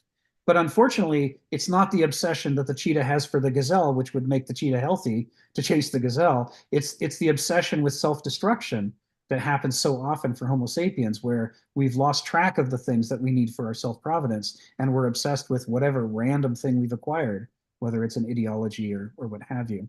The reason he uses the word familiarities here, again, is a reference to Hegel. What is familiar is for that very reason not recognized for what it is, right? He doesn't use the word familiar casually. He's got Hegel always on his brain, just like he has Heraclitus always on his brain when he's writing. So when he says obsessions and familiarities, that familiarity is bringing in the concept that even though these things dominate the people who live in the dream world, they don't know that they're being dominated by those things because they don't actually understand those things. because they're overly familiar with those things. They're taking them for granted now. They're just unconscious habits and assumptions, and they're not actually engaging in philosophical radical examination of the fundamental meaning of the structures of their lives. They're just being symptoms of those lives rather than critics and cultivars, or sorry, critics and cultivators of those lives. And that's the difference. The difference is the frame set by your current character so familiar to you that you don't even know that you're framed anymore, and you think that you're free, when in fact your life is merely a symptom of your character, which is what he's saying most people are trapped within? Or is your frame via, have you committed yourself to Ganothi Seautin, and have you got to the point where you now realize there is a frame and that you are trapped, and that it's your duty to study the limits and liabilities of that frame and find ways to escape it, to try to create for yourself some kind of freedom to become a person who's more than just a symptom of your ideologies and experiences? Can you be more than that? These are the things at stake here. And you can see how all of these things we're talking about, we've spent months, we spent years at this point talking about all these different terms and their interrelationships with each other. But it sets us up so that we can read 3 or 4 sentences in a row like this that are using all these key terms that are really important to Kenneth Smith, and that each one of which there's essentially a book behind it. And a separate book on just that topic could be written.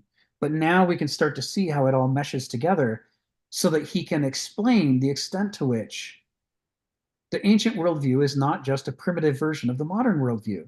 It is an alternative perspective on the world with its own significance and meaning and logic and complexity.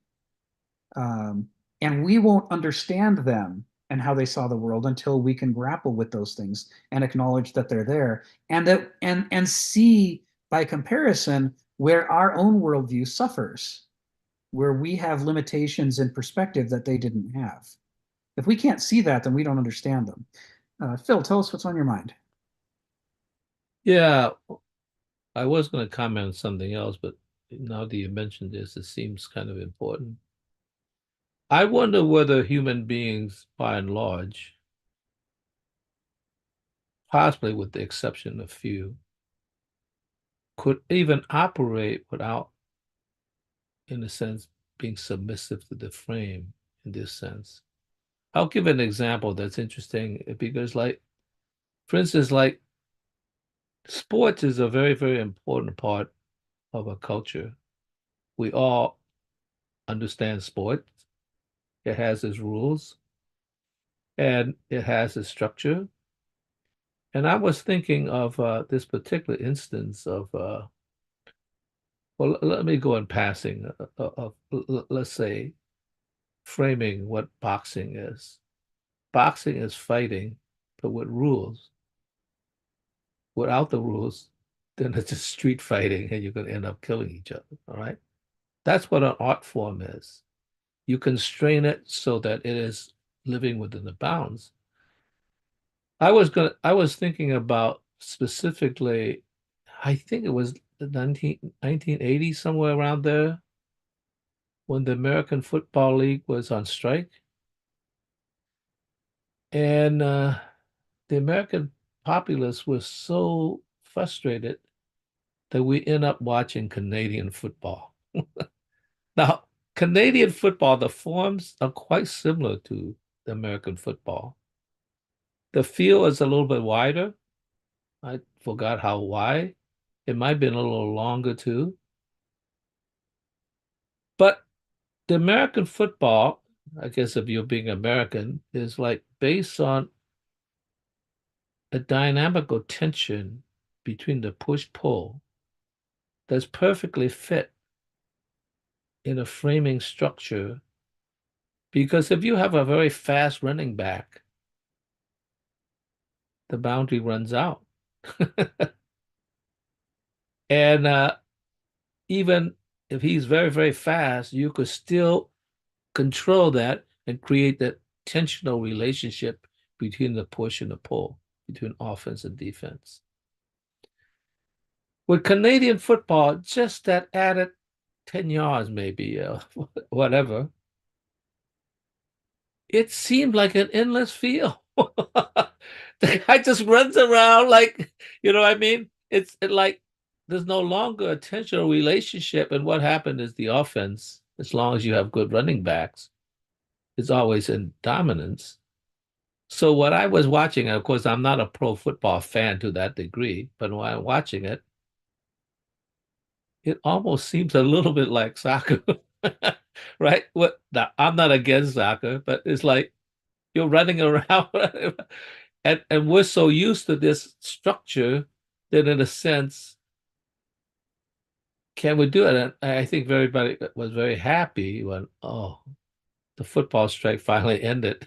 The next season, we have American football again, and we're living in this exact balance between the offense and defense in this tensional dynamics of push-pull, which I'm quite into, which is, in a sense, you're struggling against the content, but you're also taking awareness of the framing structure of the limitations, the possibilities.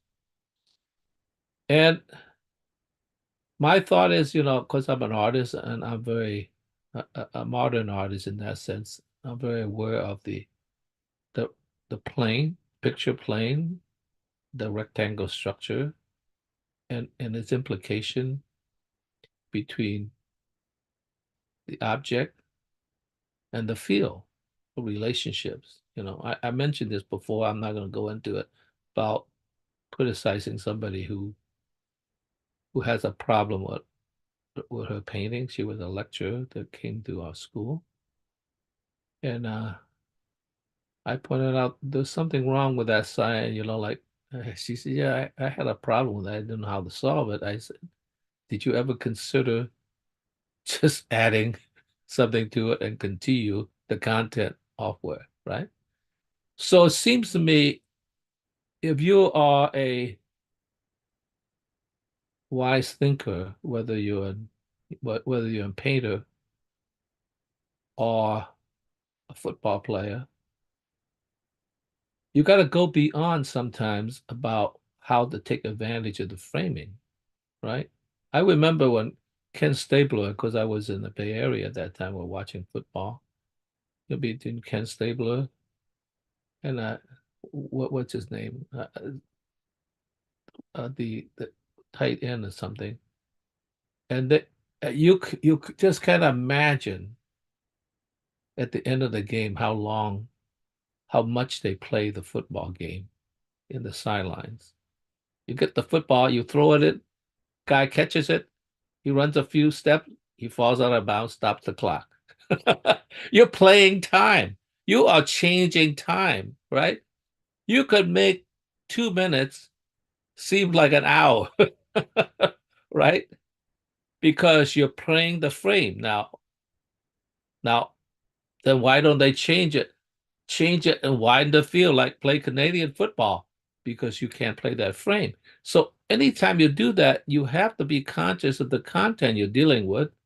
Like I said, I learned about this mechanics, and I'm not playing it because I don't know. It's just very complex, and I don't have the money to move the market. But you have to understand that, in a sense, you not only have to play with the content, you have to play with the structure. Yeah. That is also part of the content. The relationship of the thing and the content. If you don't have that, and you're very, very smart, you're just playing the content. Yeah. You only got half the story. And if you can't self-criticize the structure itself, then in a sense,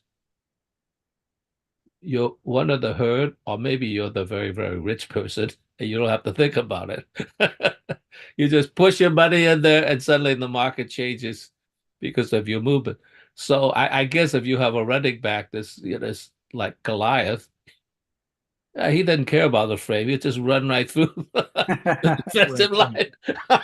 So I mean, like, okay, I think that since we're all human, we all know we have limitations, and I think that you have to understand the framing structure is also part of the content. That's right. That's it, Phil. Thank you, Phil. That's a great metaphor. I mean, like you, I've seen a few very exciting games of football where it would look like somebody didn't have time to come back from a deficit, but then they start playing the frame and they start shutting down the clock, play after play after play, and suddenly they're moving down the field and they have more time than you think that they have because they're aware of the effect that the frame has. And this is metaphorically something like the difference between the heuristic and the non-heuristic mind, in that the heuristic mind understands the way their own mind is framed and starts to treat it, as you say, as part of the subject matter, as part of the field, something to be manipulated. By the way, we think of time as just a linear, ticking of the clock. Yeah. There's a situation where you actually change time. Yeah. Time is no longer the ticking of the clock. That's right. That's right.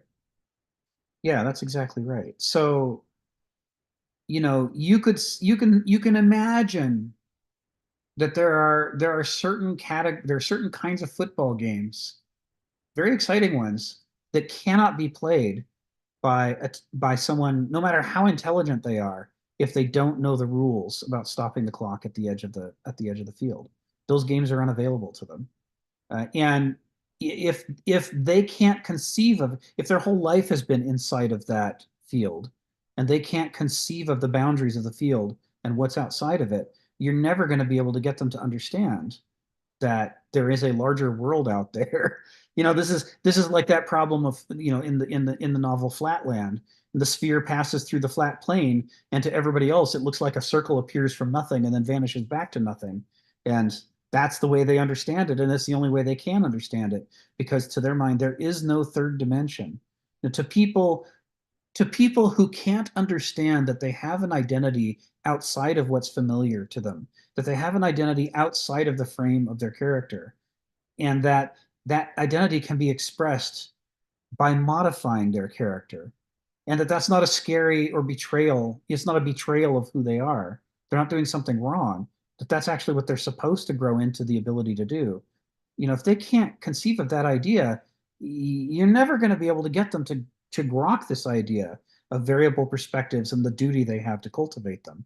Because to them, that's just, no, there's a right perspective, which is the one they have, and there's a wrong perspective, which is anything else. That anything else is an error. And they're going to try to, enforce uniformity one way or another, either just on themselves or on everybody else. Zelig, come off mute and tell us what's on your mind.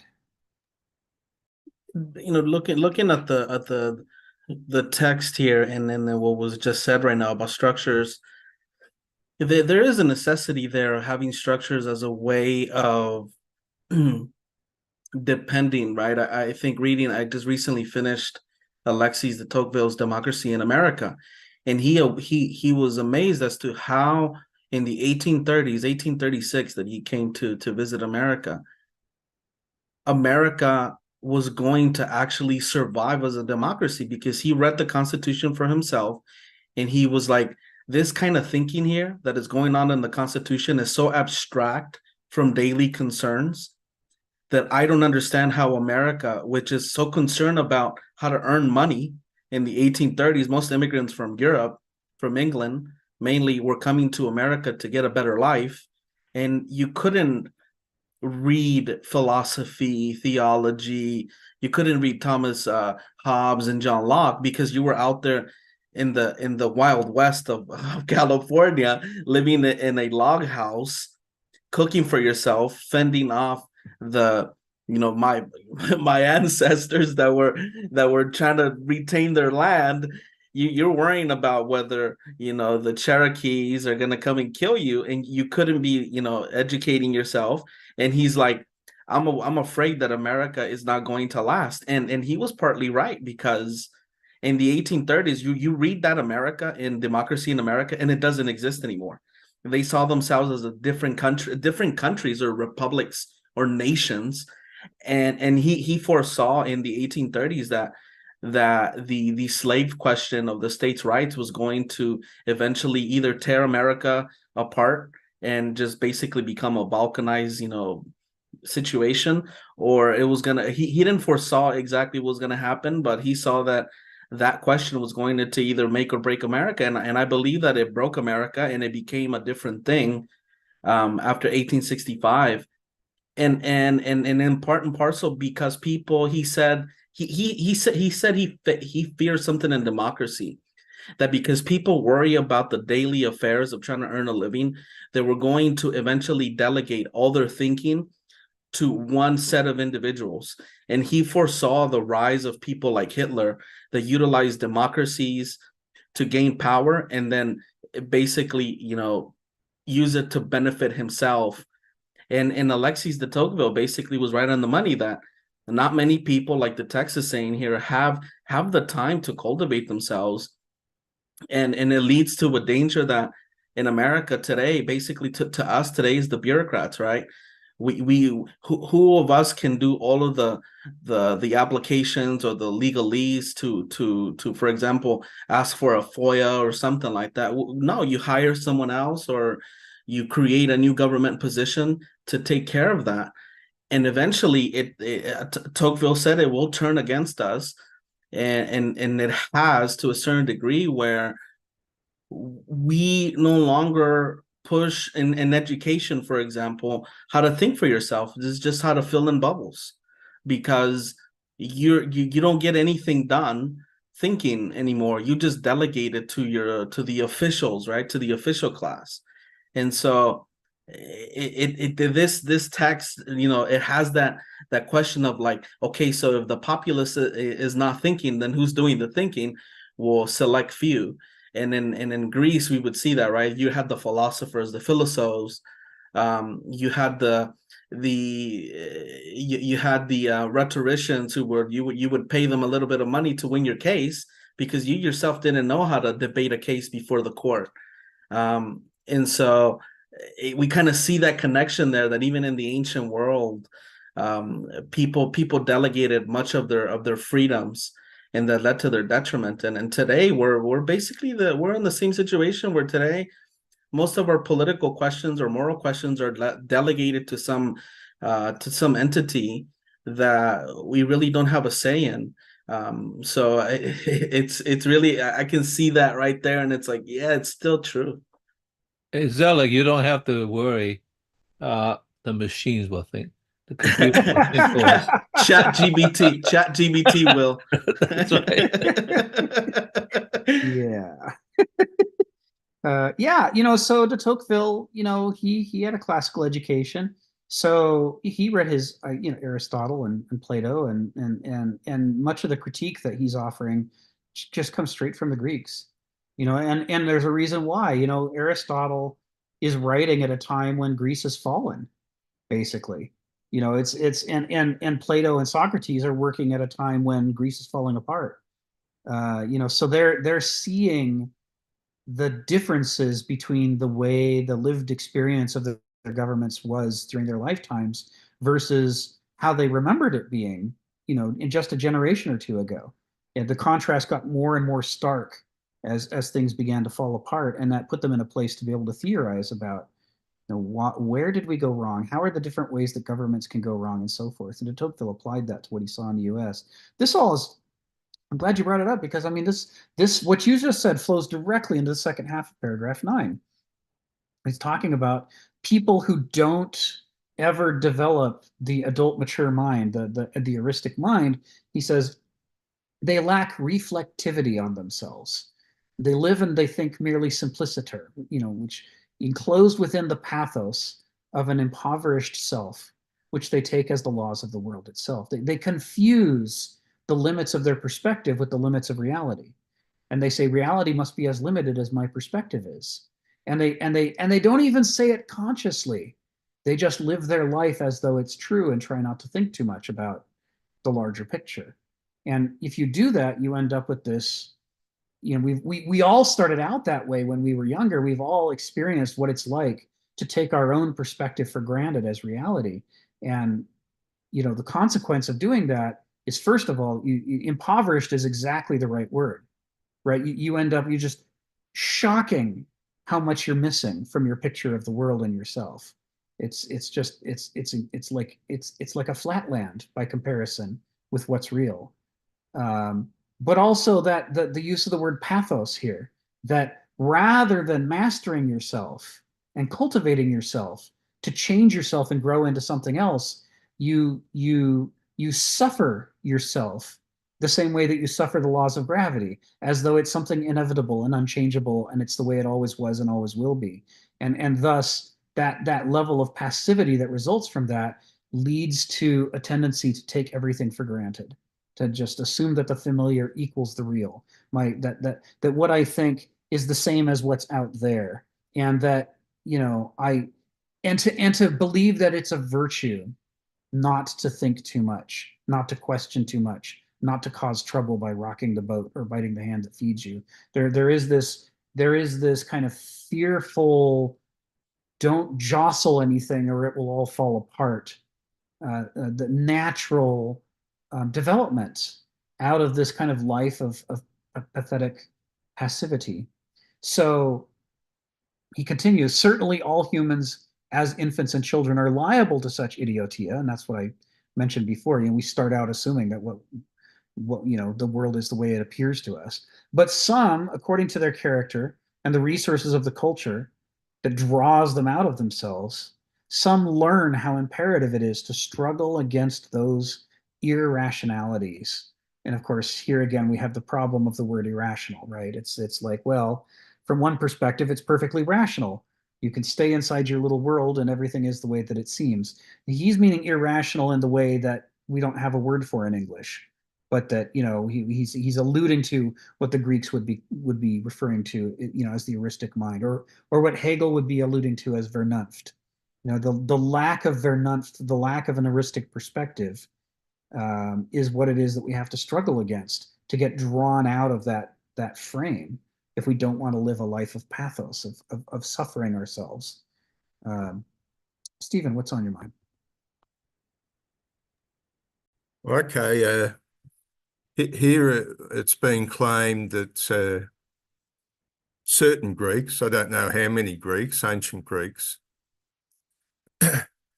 or this culture distinctly saw the need to rise above your naive character. Now we're living in the culture now where I hear a lot of people saying, don't worry, don't try and improve on yourself, you're naturally good. This is what we're doing today, or seems to be the message today. Don't worry, the market will clothe you with the things you need, or the chat GPT is going to do the thinking for you. Don't worry, guys. It's I know we're about to go over the cliff, but a great big bird is going to magically appear and will end up sitting on the back of the great big bird, you see. It's an eagle. Actually, I was reading a bit of Rudolf Steiner now. I don't know what to make of the guy. He comes up with a load of mystical stuff, which is really out there, and yet I'm stunned where he's talking about historical or philosophical or practical issues. Yeah, you actually are reading somebody who's pretty sharp and pretty intelligent. How he ended up this loopy occultist, I don't know, but he was warning there's a trend that's come into the world today which says, stay just as you are. Don't worry. Big daddy out in the market somewhere, big business, they'll sort it all out for you.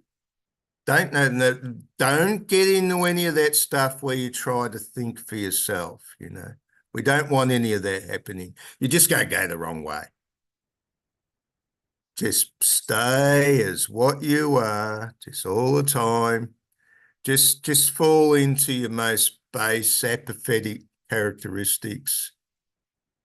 And there's a big guy out there in the mysterious realm who's going to do all the dials and fix it up for you. This is one of his big angles. Now, he was saying this back in World War One. Thank you. Thank you, Stephen.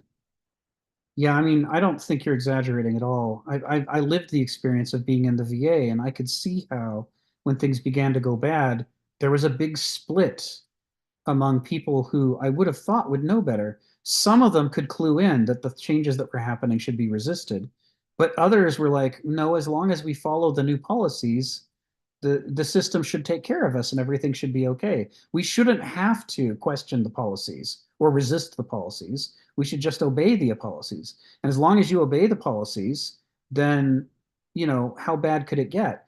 And what you see is sort of this larger idea.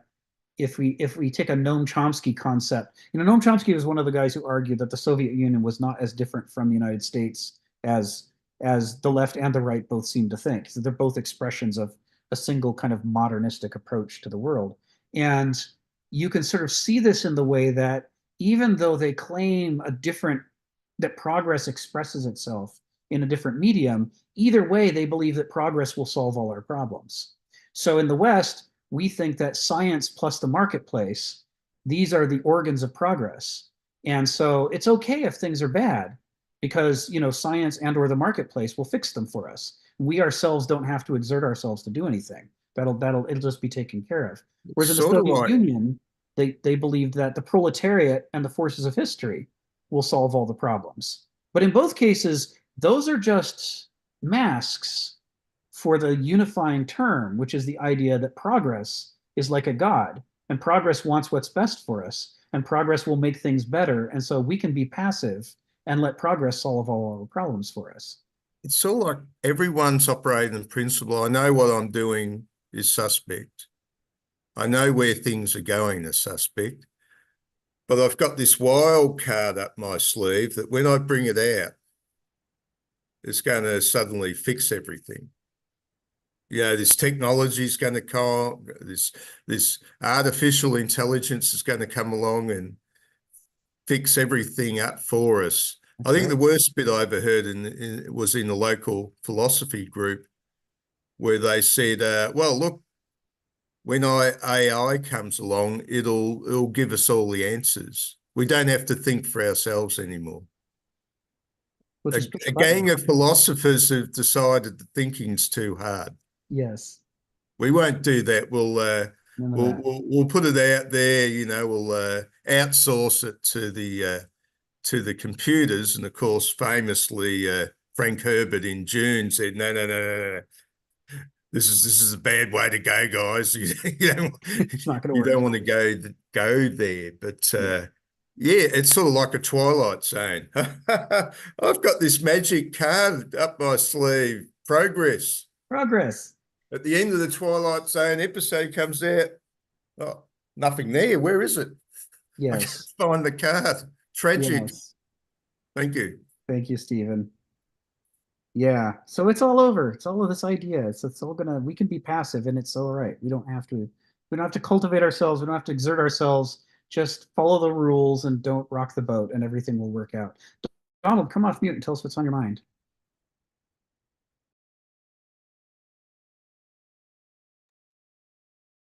Well, first, Rick, everyone knows that under capitalism, it's dog eat dog. And under communism, it's just the opposite. That's right. So what's the yes. opposite? Huh? Well, that's for Chomsky, who saw that the US and Soviet Russia were much alike. But this paragraph is, you know, when we say people lack reflexivity on themselves, they've failed to take that first step towards gnothes se auton, knowing themselves, you know, at least being self-aware. But then the last sentence where Rick just stopped before Steve, where he says, it must be possible for at least a few to overcome this gravitational field of biases, or else we could not even know it. We can't just know ourselves through this sort of self-consciousness or reflectivity, he said. We also, I look at Mr. Bolt and I realize, well, I don't run as fast as I thought I did. Or I read Kenneth and I say, I don't think as fast as I thought I did. Or, I look at other people provide self-knowledge in I think two ways. One, they provide an example of, I don't want to go there, or that's where I need to be going. And the other that we've been catching here a lot, and I feel that we just need to say it over and over again, is the relationship between self-providence and self-knowledge. We can't be self-provident without self-knowledge, because that means, that's, to quote that, what is it?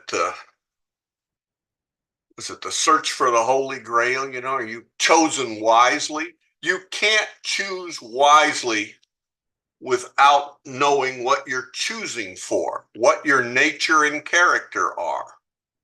And in fact, there's a nice quip that says, this even applies to God. If God were only omnipotent, well, he would just be this blind evil force run amok in the universe. God has to be omniscient too, to use his omnipotence for good. And it's the same for us, only we have a limited will and limited knowledge, but we have our self-knowledge, we have other people, the resources of our culture and whatnot, to help us do as well as we can. That's enough. But this paragraph is really weaving together several strands that have been considered on their own and showing how they interact, I think. And so, and the other thing I'll point out, we started with, you're either existential or escapist. If there weren't people who had escaped this gravitational field, well, then we could sit around and just wonder, well, I wonder if people can do that. That would be an interesting, maybe we could do a thought experiment, or we could come up with some medieval argument that shows that it's impossible or something like that. But what we have is, we have a culture in which some people did something better than what we're doing. And that shows that we could be doing better than we're doing. It's not that it's possible. We know it's possible. Everything that is possible, All right, enough. I'll go back to sleep. No, that was right on the money. It's not just that it's theoretically possible, but it's actually been done. And if it's been done before, there's no reason we couldn't do it again. That's the power of an example like that. I'm right there with you. And thanks again for bringing up that pair of issues that we talked about last week. Heraclitus, those fragments I finally started to see clearly last week, that he talks about, we both need to understand ourselves and we need to cultivate ourselves. He's a gnosis and sophrosune. Which often get translated as to know themselves and be temperate, but of course that's missing the point. We can't create the missing self-providence in ourselves that comes naturally to animals but not to us, unless we also acquire the self-knowledge required to figure out what would be healthy for us. And we can't do either of those things without the practice of actually trying things and finding out that something was or wasn't healthy, because we don't know in advance what is or isn't healthy. And I'll say for Sharon's sake, one recurring theme through Plato is his admiration of medicine and doctors, because it is the science that concerns health, and not maybe healthy minds or healthy souls, but if you can have a concept of health for bodies and a science that promotes it, it's like mathematics. Mathematics doesn't get you the good, but it gets you the practice thinking and reasoning in a way that helps you climb a ladder. And medicine, doctors, in their concepts of health for the body, are the first rung on health for the whole human being. So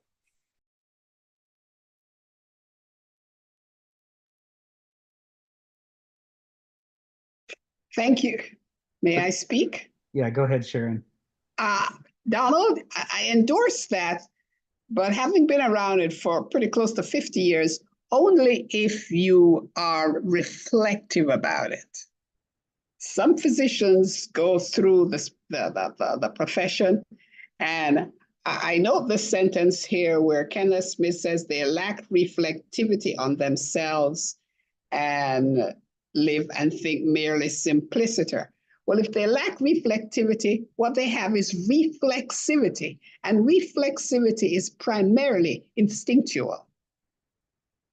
It's primarily instinctive, and we see a lot of it in our culture today.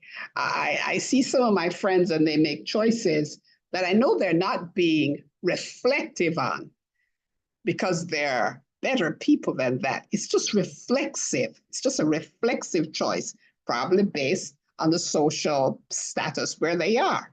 The other thing I want to say is us moderns, we're not uniform. And I would like to ask if the desire for self-enhancement is related at any point to class. The more education you have, does it come with your desire for self-development? Or does that not matter? Because we talked about class, character and class, a couple of paragraphs back. And so I do not know if that's one of the issues, but I don't think that we are all uniformly the same. And I think in any society, you have a spectrum. Some people that are dedicated to self-knowledge, to self-development, we all are. That's why we're sitting here, lifelong learners.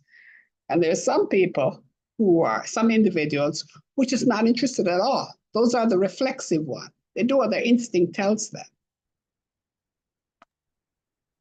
I like your contrast between reflective and reflexive.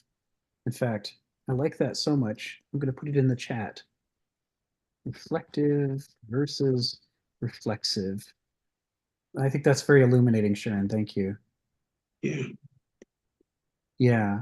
And you know, there's an enormous diversity. Nature abhors a monoculture, so it naturally wants to produce diverse people. It certainly produces diverse butterflies. It even produces diverse monarch butterflies. You know, there's always going to be the outliers who are weird because nature likes weirdos. You know, it's what drives evolution. But you know, if you think about, you know, why do people go to college, using this kind of three-part cultural anthropology idea from the Greeks that Kenneth talks about, you could say, well, a doulos might go to college because he thinks it'll make him happier. I'll be happier if I go to college. And a banausos might go to college because he thinks it'll allow him to climb a ladder, whether an economic ladder, a political ladder, or a ladder of skills within a union or what have you. You know, it's about rising within a system. And an Aristos wants to go to college because they want to become a better human being. You know, it's like, I want to change myself into someone better tomorrow than I was yesterday. And that's a goal that Duloi and Benalsoy just don't have. When a Benalsos talks about bettering himself, he means making more money or wielding more power. Or, you know, I've gone from being an apprentice carpenter to being a journeyman carpenter. So, you know, I climbed, I went up, and it's just all the same words are there, but they all mean different things to a doulos than they do to a Benalsos, than they do to an Aristos. Kenneth has a parable, and I can't remember whether it's in Otherwise or Webb's, about a city in which there are two different populations that all look the same and dress the same, but everything means different things to them. They speak the same language, but all the words mean different things, and neither of them knows the other one exists in the city because they hear the words and assume that that person means what they mean, when in fact that person means something else. And he finishes up by saying both groups have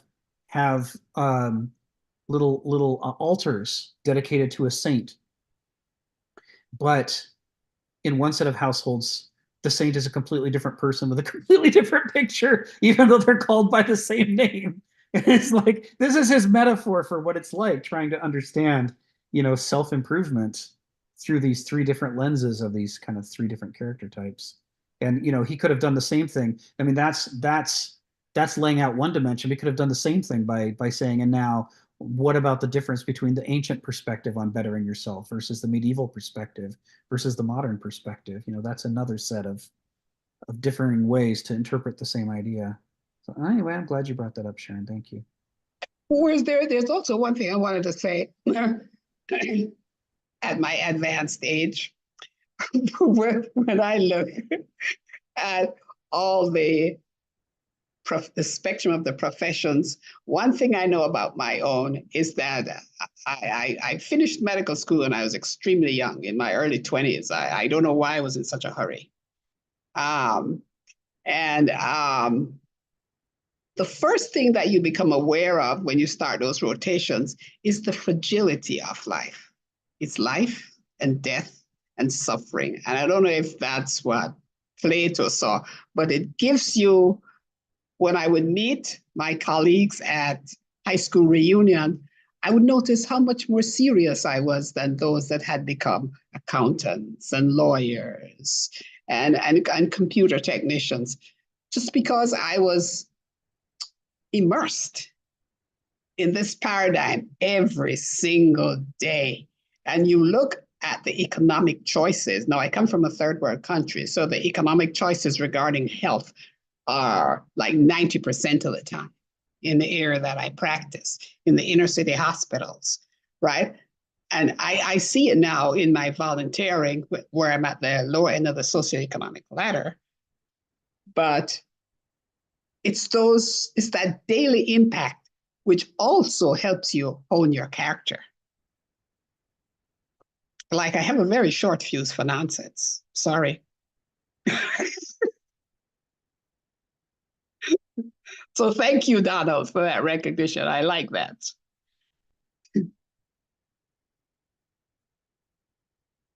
I enjoy your short fuse for nonsense. Phil, come off mute and tell us what's on your mind. Yeah, I also like the contrast between reflective and we I forgot the words now. But anyway, I was trying very hard to go into that direction because I'm trying to remember the word that Heidegger used about the relationship between Dasein and being. I had it on the tip of my tongue several times, but I lost it. But in some sense, the problem is that we are limited beings, and we do not come to know what being is. We could only participate in the process of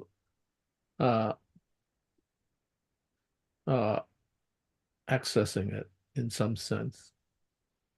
And which means that at the end of the day, that even the wisest man, the wisest woman, with all its wisdom, has only a limited perspective on what reality is, what being really is. And that in some sense, given that the case, that we are definitely in a sort of a meandering pattern of trying to find it. And which means that at the end of the day, as Hegel says, we are all victims of in the slaughter bench of history. Because even if you're wise, you do not really know, and you cannot really, in a sense, deal with the structures that it is. Remember, Socrates was the wisest man, and he had the choice to die or to admit that he was wrong. So in some sense, so we can't really depend on even being reflective as well, because we are limited, and we have to understand that. And the fact that we have only access to it, in a sense, is not as, how should I say, projective of the horizon as one would be if one had infinite wisdom, because you can always see the end of the row, the end of the yellow brick row already. So in some sense, we have to accept the fact that we are still vulnerable. And I think Hegel kind of put it in that way, because there is a difference between Geist and Zeitgeist, let alone the world spirit itself, right? So there's a world spirit, there's the Zeitgeist, the spirit of the time. And that, by the way, the spirit of the time includes a summation of not only the wisdom, but also the ignorance that creates a zeitgeist, the spirit of the time. So in some sense, we are fighting, and the best we could do is like, yeah, you're a little wiser than the general public. And I can't help but reflect on what Winston Churchill said. The Americans will always end up doing the right thing after they've done everything else. In other words, we have this sort of funny wisdom that we're always going to choose the wrong thing until we were like, oh, no, none of this is working. Let's do this other thing that we never thought was the right thing, but there it is. So in some sense, there's a funny kind of wisdom in that, in a funny way, you know? Yeah. And so uh, I wouldn't count the Americans out altogether. You know, I wouldn't count democracy out, because one thing about, and I'll even say that about capital, I mean, even though I'm pretty much anti-capitalist, is that capital in relationship to democracy has a very interesting thing. It has the ability to adapt to, let's say, open field running. I always think of Roger Staubach, right? When the system breaks down, you could count on Roger Staubach, you know, the running quarterback that runs around and search and then finally pass it, or maybe run the ball himself.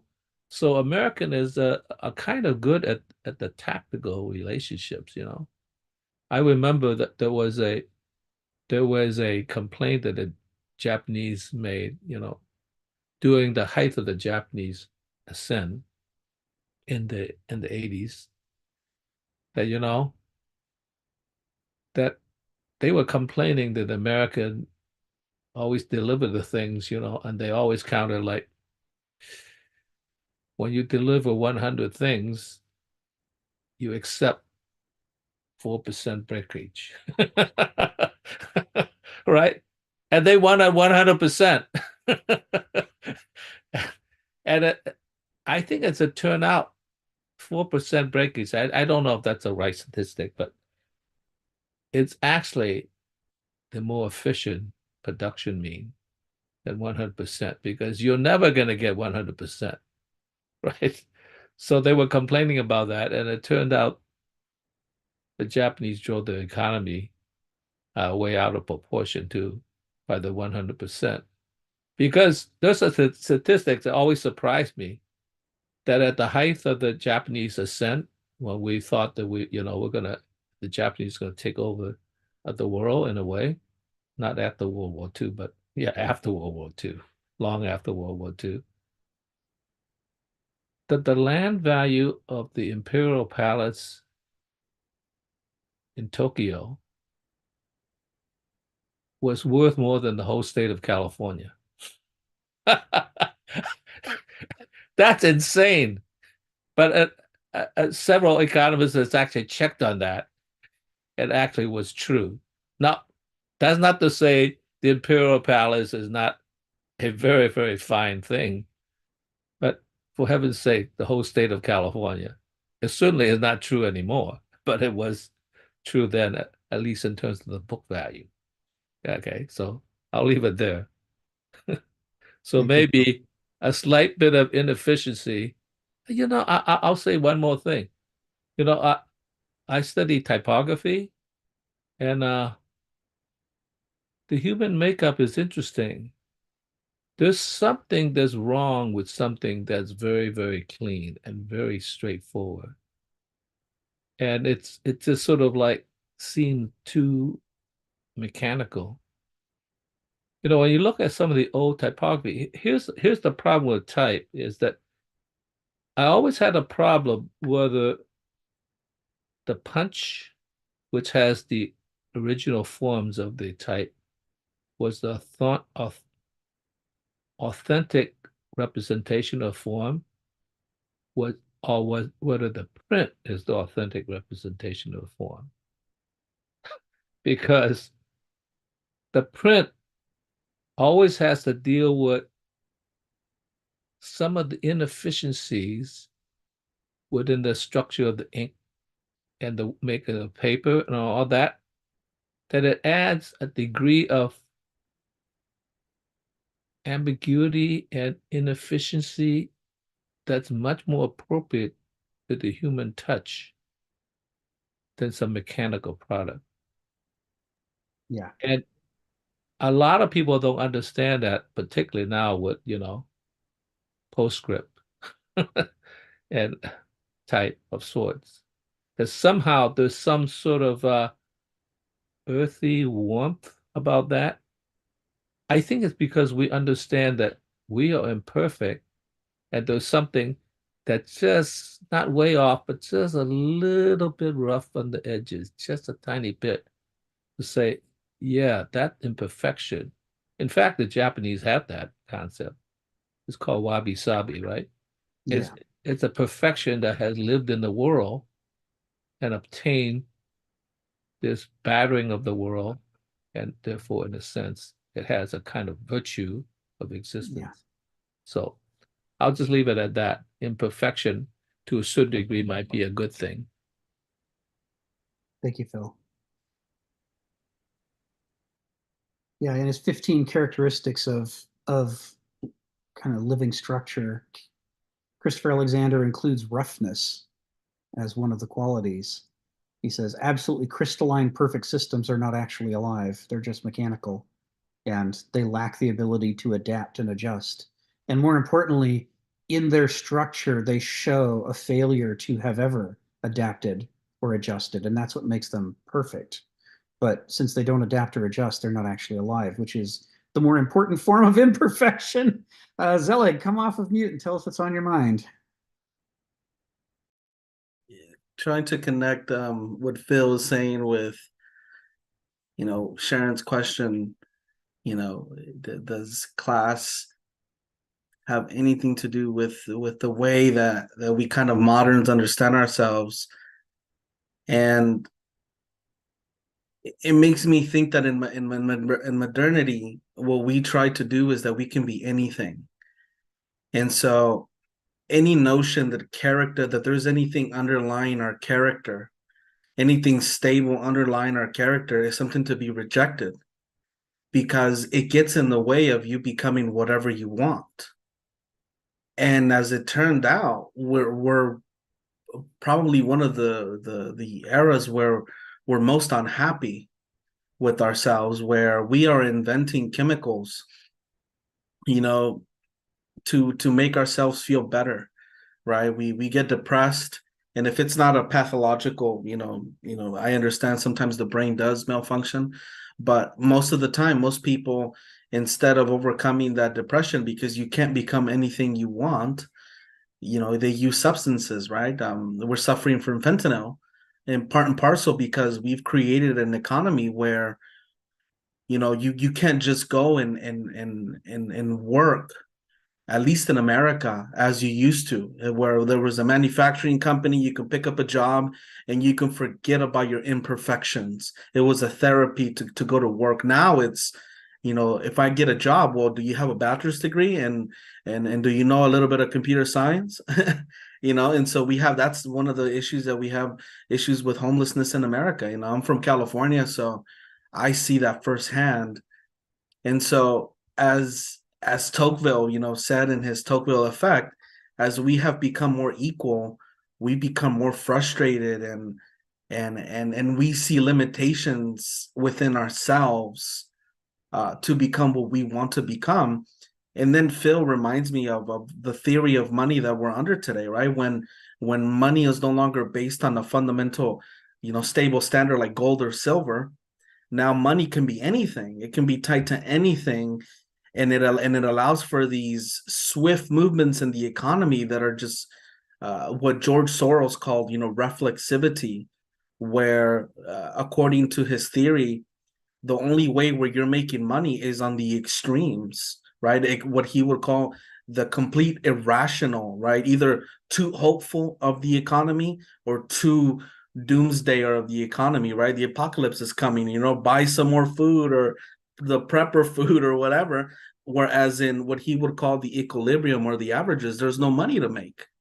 And so that's why you constantly hear on your TV, buy gold, because, who knows if, COVID 3.0 is coming, right? Because there's only this belief that you're making money on these extremes. And how do we get there? Because there is nothing underlying our money. There's an expectation on 40-50-year-old men and women who are being laid off because now your company's being shipped off overseas from America to become a coder. And then you realize that coding is going out of business because AI is going to take your job as a coder. So it's like, well, what should I train my character to be? Because I can no longer train myself to be a customer service representative, because now an AI has done that. So I can't, why waste my time on people skills, right? What should I train myself as a line worker that is eventually going to be shipped off?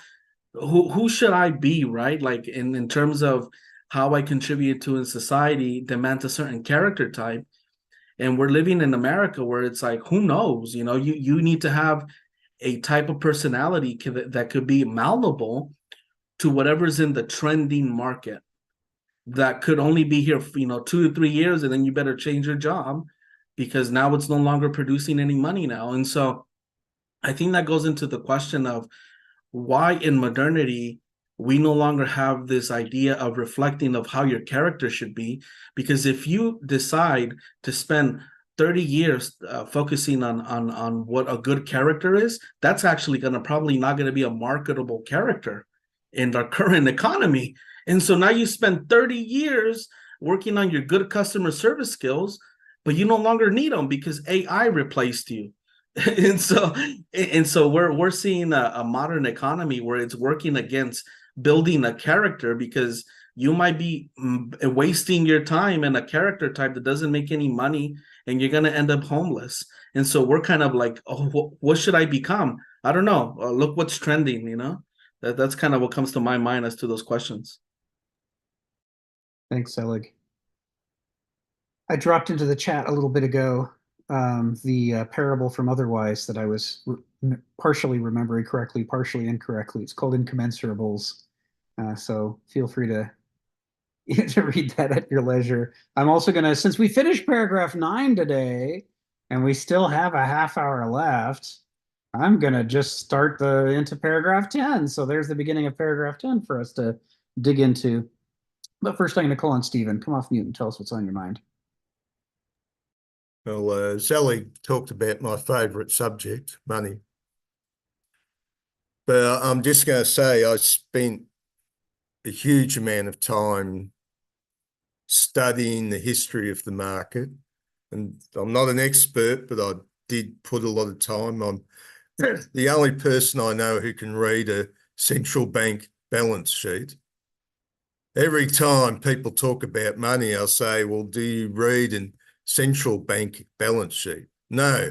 Would you like to learn how to read a central bank balance sheet? No.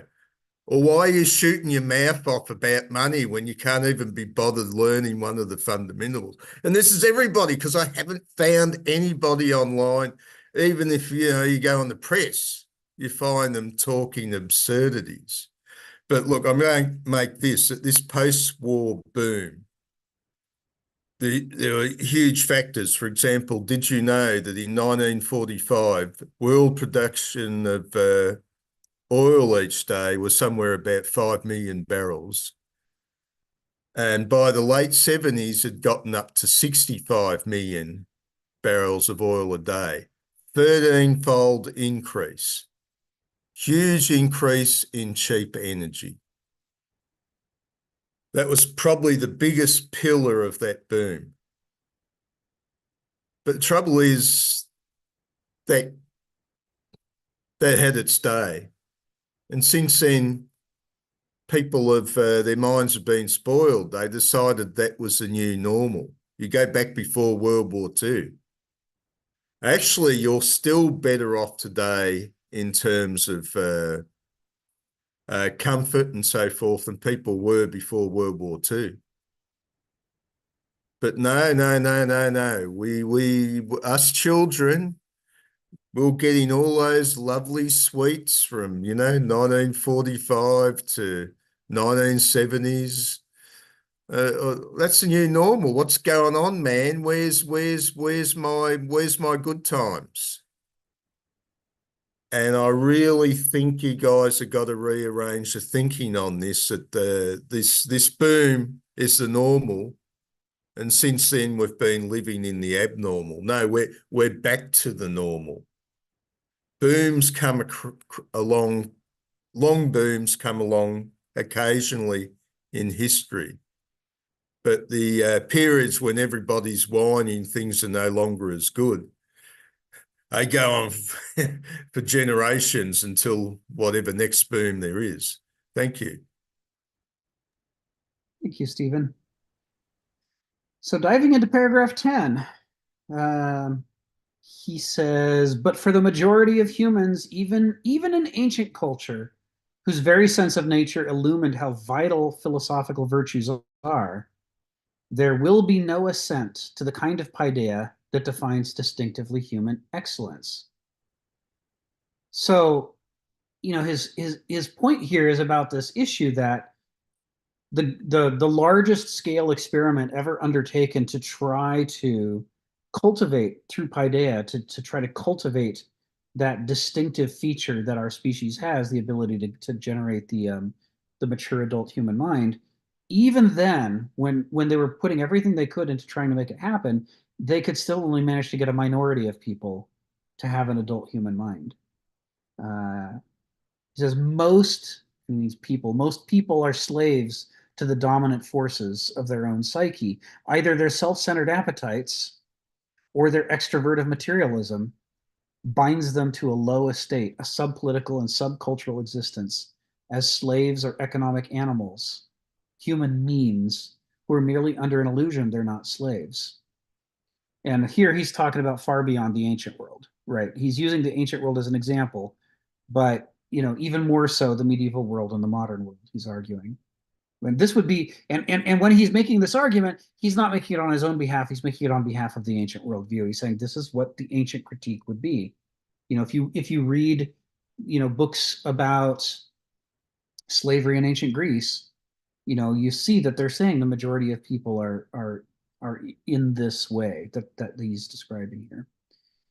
And this is only the first half of paragraph 10, but this half wraps up with, for these appetite-driven souls, indeed luxury is more ruthless than war, as Juvenal remarks. And that's Juvenal, this is full circle back to Heraclitus. It would not be better for people to get if things happened exactly the way they want them to. Our desires are off the mark. There was let's see, Zelig was talking earlier about the concept of sin. It was translated into the Greek in the early Christian books as hamartia, which is an archery term that means missing the mark. That our desires, instead of our desires drawing us towards phronesis, self-providence, our desires miss the mark and draw us towards something else. Frequently, a failure to fully, usually at least a failure to fully meet our needs, but often involving a certain amount of self-destruction, self-warpage. Phil, come off mute and tell us what's on your mind. Yeah, I want to get back to the point that I forgot the important word, which is very, very important. Heidegger actually loved the Greeks, and he loved the Greeks particularly at the moment that was making the turn, and he wanted to go back to before the turn happens, in which we still live in this sort of state of ambiguity to a certain degree.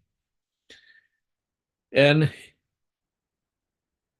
his project was, in being and time, was to find out what being was, right? But he had it divided into two parts. You could either consider it two books or two parts of one book, with the second part being incomplete. And in order to approach uncovering what being was, he had to invent the word Dasein, which is being there, in other words, at the presence of being, so it could unfold itself and, in a sense, show us what it was. Of course, very important preceding that was that he has to go into the clearing. I remember when I was studying it, I'm still studying it to a degree, is like I said, once we understand what the clearing is, that will begin to open up the possibility of understanding it. And the metaphor there is, it's just a metaphor, like you're walking in the dark woods, you can't see any damn thing that well. And then suddenly the light shows up and you're in the clearing. This is a little bit like Plato's emerging from the cave, in a way. And in that way, it really is a metaphor for clearing of the mind so that you could receive what being was. And when you get there, I think he had trouble putting it just purely on Dasein as being there, in a sense, to receive being, because he didn't know what it was. And he had to satisfy himself with a kind of middle role, was that Dasein was the intellect or the being that is able to disclose what being was showing itself. And I had trouble remembering the word, because the question is, how active is disclose? Because is being going to the clearing in order to uncover the secrets of being, which means that Dasein is very active in terms of uncovering the hidden truth of what being really is? Or is disclosed something that's less subjective to a certain degree, that being is showing itself, right? So whose calling is it? Is it Dasein's calling to being to come forward and show yourself? Or is being disclosing itself to show itself, and you just happen to be at the presence to see being? And of course, he never saw being. But the fact is that, and I just learned this the other day, which is very interesting. And the argument becomes is like, well, it seems to me uncovering is something, let's say if you're in a court of trial and you ask the suspect to disclose what's hidden, because he's not going to disclose it, right? So is there a way to disclose it in spite of the fact he's not going to disclose it? Yeah, you have to go research and interrogate. And eventually you find out, aha, we have this secondary source, several secondary sources to corroborate and disclose what was in you're unwilling to disclose. So there is an active element in the disclosure as well as just being there, you know. The guy's not going to talk, you know, you could just stand there all day waiting. Like, tell us. And I think what this means is disclosure is a middle term. There's neither subjective or objective, which is interesting because you're at the presence of it and it's being disclosed, which means you're not subjectively penetrating or objectively resisting, but is existing in the same place. So this middle term means that there is a entanglement. That means a participation, a dance between Dasein and being, dancing, and slowly, you could say a dancing is a kind of, how should you say, very clever interrogation, right? A very clever and interrogation in which you're not actually asking any direct questions, but passively it's coming out slowly. But without you participating in the dance, then in a sense, well, you're sitting against the wall and the other partner is by its wall, nothing happens. So the disclosure is an entanglement. And maybe this is exactly the point, is that we have to go beyond this ecology that's developed by civilization, but also not resist it totally, because we also have to dance with nature. This double dance, which is entanglement. Now, I don't want to go take the entanglement up to quantum mechanics, but I wonder whether quantum mechanics is not like the cosmic ballroom dance that we're participating in. I don't know, you know. So I think the middle position is interesting. That means Dasein have to be there. That's why wolves, maybe I'm wrong, wolves, deers, bears, they don't have dance parties. They're not entangled in the same way as Dasein in terms of getting information in this entangled relationship of knowing, of understanding, slowly understand. So I thought that was important in showing that the subject-object relationship breaks down into a mutual relationship, which is exactly, I think, close to what the Greeks were thinking about. Thank you, Phil. Sharon, come off mute and tell us what's on your mind. So we're into paragraph 10. So may I read the first sentence? Because I have a question at the end. Please do. But for the majority of humans, even in ancient culture, whose very sense of nature illumined how vital philosophical virtues are, there will be no assent to the kind of idea that defines distinctively human excellence. So if the development, and this is a question, I don't know the answer, and I want a philosophical input on this one. So if the optimal character, which gives us human excellence, what's the value of that? How do we express that? Is that joy or is that happiness, according to the modern man? Why do we need to strive for it? Well, the Greeks would say it's self-providence, right?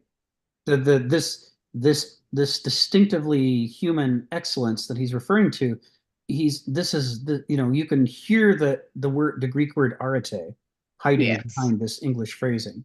So he's saying, what is the human arete? What is the arete that's specific to our species? And we're arguing that it's this ability to be born into the world as a generic animal that can be cultured in any of a variety of different directions depending on their paideia, with the goal of that path leading eventually to the cultivation of the mature adult human mind. That's the arete. Can you get to the point where you have someone who can not only engage in a lifelong search for what is self-providence and who the hell am I and what is our culture and what would be good for us, but who can then dedicate themselves to making the sacrifices in their own life required to try to make those things happen for the world. The pushing the boulder up the hill. How do you cultivate in someone the desire to push the boulder up the hill and to actually make things better? This is the thing that is a possibility only because of the distinctively human excellence. That's what he's talking about. Yes. So if I were to, and I'm being too concrete. So if I were to meet you, how would I know that you're an excellent human being? How would I know that you have the arete? Is it because you're happier? Is it because you appear joyful? I'm asking, what does this look like? Well, that's the thing about it, is because it is about achieving a level of sympathecy with the world where you are noticing what's really happening and responding to it. It really depends on which part of the world you're interacting with, right? I mean, it'll take a different form in a potter than it would take in an anesthesiologist, than it would take in a philosopher. All these different people can have that same distinctively human excellence, but it'll take a form that's specific to the things that they're working on. So sometimes we know it, if we have been on the search for that arete, there comes a point where we start to see it in people in different contexts. So let me give you an example. Beethoven composing some of the greatest music ever composed while he's deaf. He's like, what was his response to losing his hearing? His response is, I'm going to do even better. I'm gonna write music that is about all of humanity being united in the potential for joy, not only with each other, but with all of nature, and that we're not alienated and that we're part of this larger thing. And he could express it in the most eloquent, convincing way, musically, auditorily, while having no ability to hear himself. That doesn't come from a doulos or a benalsos. It's not possible. This is somebody who strove and struggled to overcome his limitations. And so we're inspired by it. Part of it is you feel a sense of awe and inspiration when you're in the presence of it. How about Harriet Tubman? She escapes to freedom and then turns around and goes back. And not just once, but over and over and over to smuggle people out of slavery. She puts herself in danger. This is amazing. Most people would never do that. And yet, on reflection, it was the right thing to do.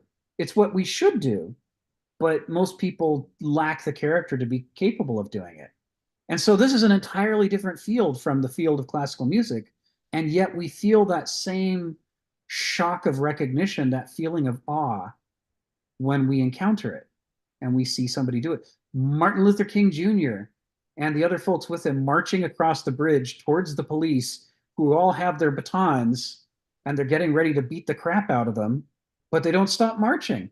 They march up there, they get the shit beat out of them, but they do it for a just cause in front of the cameras for the whole world to see. You know, that is, again, something most people can't do, but when you experience it, you just feel the shock and awe of, wow, people can do that. I can change my life. Now that I've seen it happen, maybe I could learn to do that too. Maybe I want to learn to rise above the limitations that I thought were natural to being a human being in order to do this amazing thing, you know, to carry it forward and make it continue. It's mostly felt in that particular kind of the admiration and surprise and longing to emulate, to break one's boundaries to make a better world and a better self. That's how you know it. And Christopher Alexander talks about this on a much smaller scale when he talks about architecture, dead architecture versus living architecture. And he says people are always asking for a recipe. What is the measurement that you can make that will clearly delineate living architecture from dead architecture? He says, if you're looking for an objective scale, you can't find one. Mm-hmm. There isn't some number on a ruler that tells you this house is alive and that one's dead. But what there is 99 people out of 100 walk into the dead place and they don't feel any particular sense of exhilaration or wonder or love, but they walk into the living place and they just really want to stay there. They don't understand how to put it into words, but they just feel more alive when they're in the living space. And so Christopher Alexander's point is, some of the most important things in life can only be measured in a subjective way. And in the modern world, we teach that subjective things aren't real. But he's saying nothing's more real than life versus death. And it's something you feel subjectively. I think that's the thing about that arete. When you're in the presence of it, you feel it in a profound way that may be difficult to put into words, but that's unmistakable. And once you felt it, you start to notice it again. I'll tell you, and I'm going to add a simple example. Usain Bolt. Phil mentioned Usain Bolt and said that guy can run. Well, I'll tell you, I think probably the most amazing thing I ever saw in the Olympics was a race with Usain Bolt. He's obviously in the lead and the other guys are struggling to keep up. But one of the guys who's following is better than the rest of the pack. And he starts quietly behind Usain Bolt's back. He starts running faster and he starts to catch up with Usain Bolt. And we're watching this on camera and we're all like, oh my goodness, is somebody going to beat Usain Bolt? And then at the last moment, Usain Bolt turns his head because he hears him running and he gets this huge grin on his face and he slams on the accelerator. Usain Bolt, who was leading the pack, suddenly runs faster and he's laughing and he does this. Like, no, behind him. And the guy who was chasing him, who was catching up, he starts laughing too as he's being left behind because he and Usain and we are all in that same moment experiencing the shock and awe of, my God, that guy is fast. He's so fast, he can go even faster. And the fastest guy remaining can still be left in the dust by Usain Bolt once Usain Bolt realizes he's got to put on speed. So that's how it is when you experience one of these people who's like really pushed themselves for their whole life and they've broken through barriers that you didn't think you could break through. When you're in the presence of it, it hits you right here. And that's probably, I'm gonna go out on a limb here. I don't know if Kenneth would agree with me, but I'm gonna say that's probably instinctual. I think I'm gonna put together a piece of Hannah Arendt with what we're reading right here. Mm-hmm. Hannah Arendt says, what passes for authority in the modern world is just coercion, right? We obey because there's police and there's armies and there's laws and we get in trouble if we don't obey. And she says that's not real authority. She says traditional cultures have real authority, which is not something imposed upon people, but it's something that people recognize when they see it in another. So, I got to say, I listen to Martin Luther King Jr. speeches every year. I don't just read them, although I do, but I also like to put it on audio because the resonance of his voice and the pattern of his diction and delivery and the music and vibrato of his phrases is like, it's almost unearthly. It just is compelling at a really powerful subjective level. And you hear the authority in it, right? You feel the reality and the conviction and the hard-won lessons behind the words that he's saying. So if evolution was going to create such a broken animal as Homo sapiens, where we're born so helpless and so prone to lose track of self-providence and head the wrong direction, and in recompense, evolution gave us this ability to be culturally programmed and cultivated through paideia into the adult brain. So there is a way out of it. You know what the missing ingredient would be? The missing ingredient would be, it would be really great if evolution had also handed us an instinctual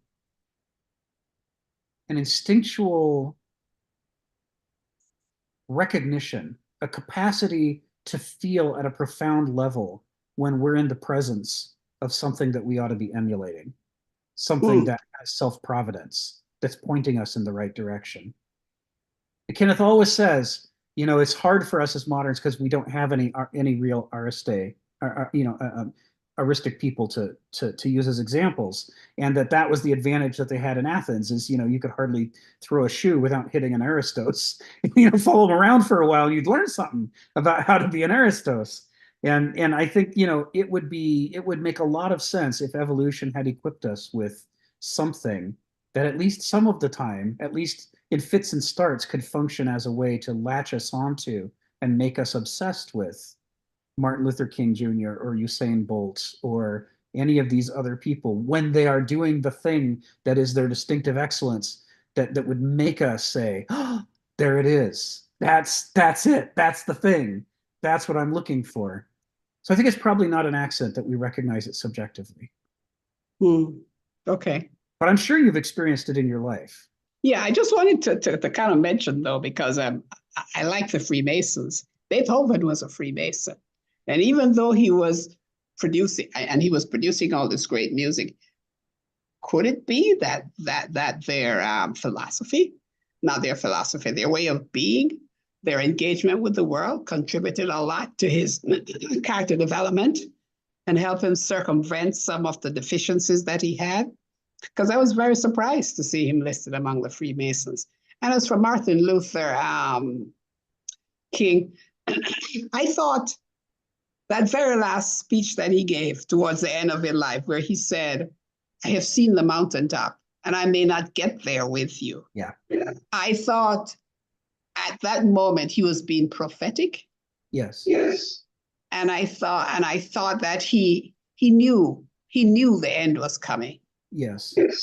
And he had done as much hair as he could. Yes. It's eerie. Yes. You know that he and his family had recognized that the quality of the death threats had changed and that they were much more serious than they had been. And so he had a strong sense that his days were numbered. And yet his response wasn't to cower in fear.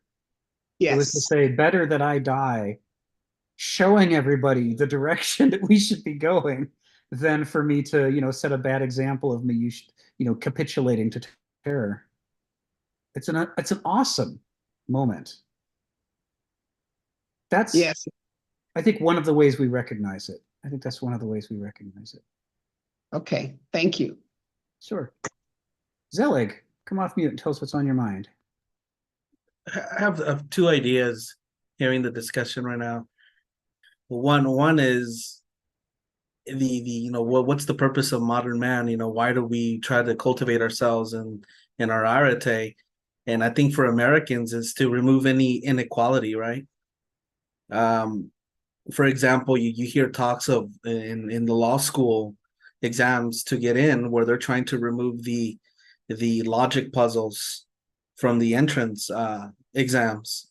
Or in California, for example, we remove the exit exam of high school to see if you actually learn anything in high school, and does it qualify you to actually move on to college. Well, in California, that's no longer required.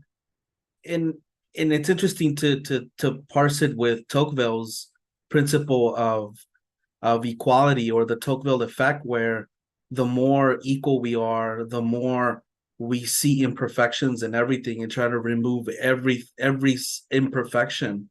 And then when you just mentioned right now, Rick, about amazing athletes, where that's not subjective. When you can outrun the best of the best and you are at the top, there is no subjective that you can't fake that capability. You just can't. And it seems like in America, the idea is like, okay, so if we have people who are extraordinary, who are gifted, or what the Greeks would call have the charisma, the charismata, we need to level it out so that everyone can have a shot at it. So when we see the guy running the fastest, we say, can you slow it down a little bit so that we can all get on the same level and get a trophy while we're all participating in it? And that seems to be like the issue that we have in democracy right now, where we don't like distinctions. We don't want to say some people, some humans are biologically gifted to run faster than 99% of other humans in this particular era. I think in America specifically, we don't like to hear those kind of distinctions. We don't like to hear about how nature gives inequalities, makes us unequal, and we try to kind of gravitate to develop a playing field for everyone. And the Tocqueville effect it's becoming even more truer today than ever. And then the concept of what you talked about being in the presence of someone that's gifted. Max Weber talked about this, right? Where authority in the ancient times, there was ways where, for example, the New Testament, right? How do you know that Jesus was the Messiah? Well, he did miracles, right? He had the charisma. The gods had touched him, and the miracles were a testimony that this guy was extraordinary. And here are these miracles. Whereas in modernity, Max Weber notices that we no longer have that kind of idea of charisma, of the touch of the God, but it is the rationality that if somebody comes along the way and he's very rational or very bureaucratic, then we know that guy is the chosen one in modernity. And so today authority is bureaucracy. That's how we know who has the gift, if we can use that ancient word of charisma. And so today we conceive authority through bureaucratic process, whereas in the ancient days they would either wait for a sign in the heavens or some miracle for them to elect their officials or say that guy's gifted, And so we're definitely in modernity. We're kind of stuck with that Tocqueville effect without believing in charisma, that you can actually have someone touched by God.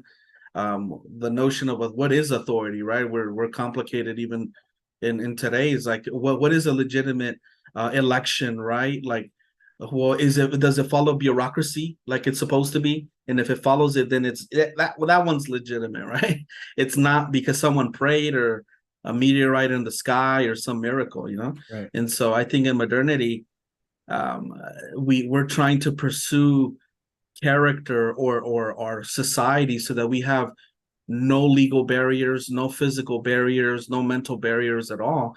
That is basically what the essence of democracy, in the American mind, at least, and no one ever told us that we're going to lead to happiness. And I think Tocqueville noticed it very well, that it actually leads to disappointment, because we run into biological, natural inequalities where, some people are 6 foot tall and they can play basketball, run the fastest, and, some people are 4 feet tall and they can't, and it's marketable to be a basketball player. And you're never going to be that because you're 4 feet tall. And so but are we going to change our DNA? I don't know. I don't know, but that's kind of like the disagreeableness that we're encountering in modernity, that there are inequalities that are not, structures, they're biological. Right. Thank you, Zelig. Yeah, this is one of the points he's making in these paragraphs, is that the ancients were very comfortable with the idea of a diversity within the human species, and that there are different artes, different people can develop different excellences. And in the modern world, we have a love-hate relationship with that. We when we are afraid that we're the inadequate ones, then we want to be equal. We want to be treated equal. But if we think that we have a possibility of getting an advantage, then we want everybody to respect the way in which we're different. And there's this, we can't make up our mind how we feel about what's the truth of the human condition. And partially it's because of our philosophical incoherence. We're not sure what we mean by these things. We're not sure how we're valuing these things. We're not sure what would happen if one idea or another were in charge. And so we just sort of get slippery around this stuff. We lack the forthrightness of the Greeks. And that's a mixed blessing what they had, because they had horrible slavery. Donald, come off mute and tell us what's on your mind. Well, I'm just going to talk to Sharon. The rest of you can take a bio break or do whatever you want. But when you meet this Aristos, or person with arete, I don't think you're going to look for the things in them. You're not going to don't look for happiness or joy or whatever. I think the thing you'll notice is how they change you. That say, as you talk to them, they might make a comment, a question, that suddenly you think, wow, that's a whole different way of looking at something that I've never thought of. Something that actually changes you, and you think, wow, I'm better for that. We've been, it may not be that they're a full Aristos, but they do have something that, they make you better. I mean, I was fairly young at the time, a teenager, stuff at the time, the civil rights movement, high school and stuff. And I still, 50, 60 years later, it amazes me how Martin Luther King Jr. in his speeches got things so exactly right. And could we have him back? Now he's famous and he never talked to me. I never had any conversations, but there have been people that I think have some special quality that they haven't said, I'm going to make you better, or I'm going to teach you how to do this right. They've just either shown me, made a small comment about something, asked a question that sent me off on a lifelong quest that changed me forever. Maybe you, Sharon, met that doctor that just, you saw what he did, or he said something to you, and then, wow, it changed you forever. Or maybe, you got out your Bible and you read those words in the New Testament that are in red. They're printed in red ink, so you don't get Paul or one of the disciples. You get what they believed were actual quotes from Jesus, and you say, my gosh, he was an amazing fellow. You know, that might not do it for you, but it could. Where these things come from, I don't know. But I think the point I'm trying to make is it won't be what you notice about them. It'll be what you notice about how they've changed you.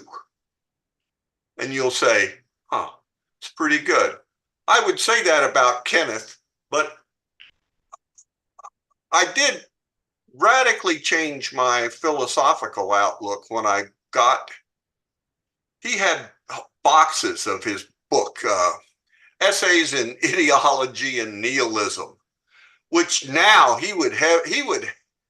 I don't think he would even give somebody a copy. And I'm sure he still got hundreds of copies because, you know, he never sold it to anybody. I bought 2 copies, and I may be the largest customer he ever had.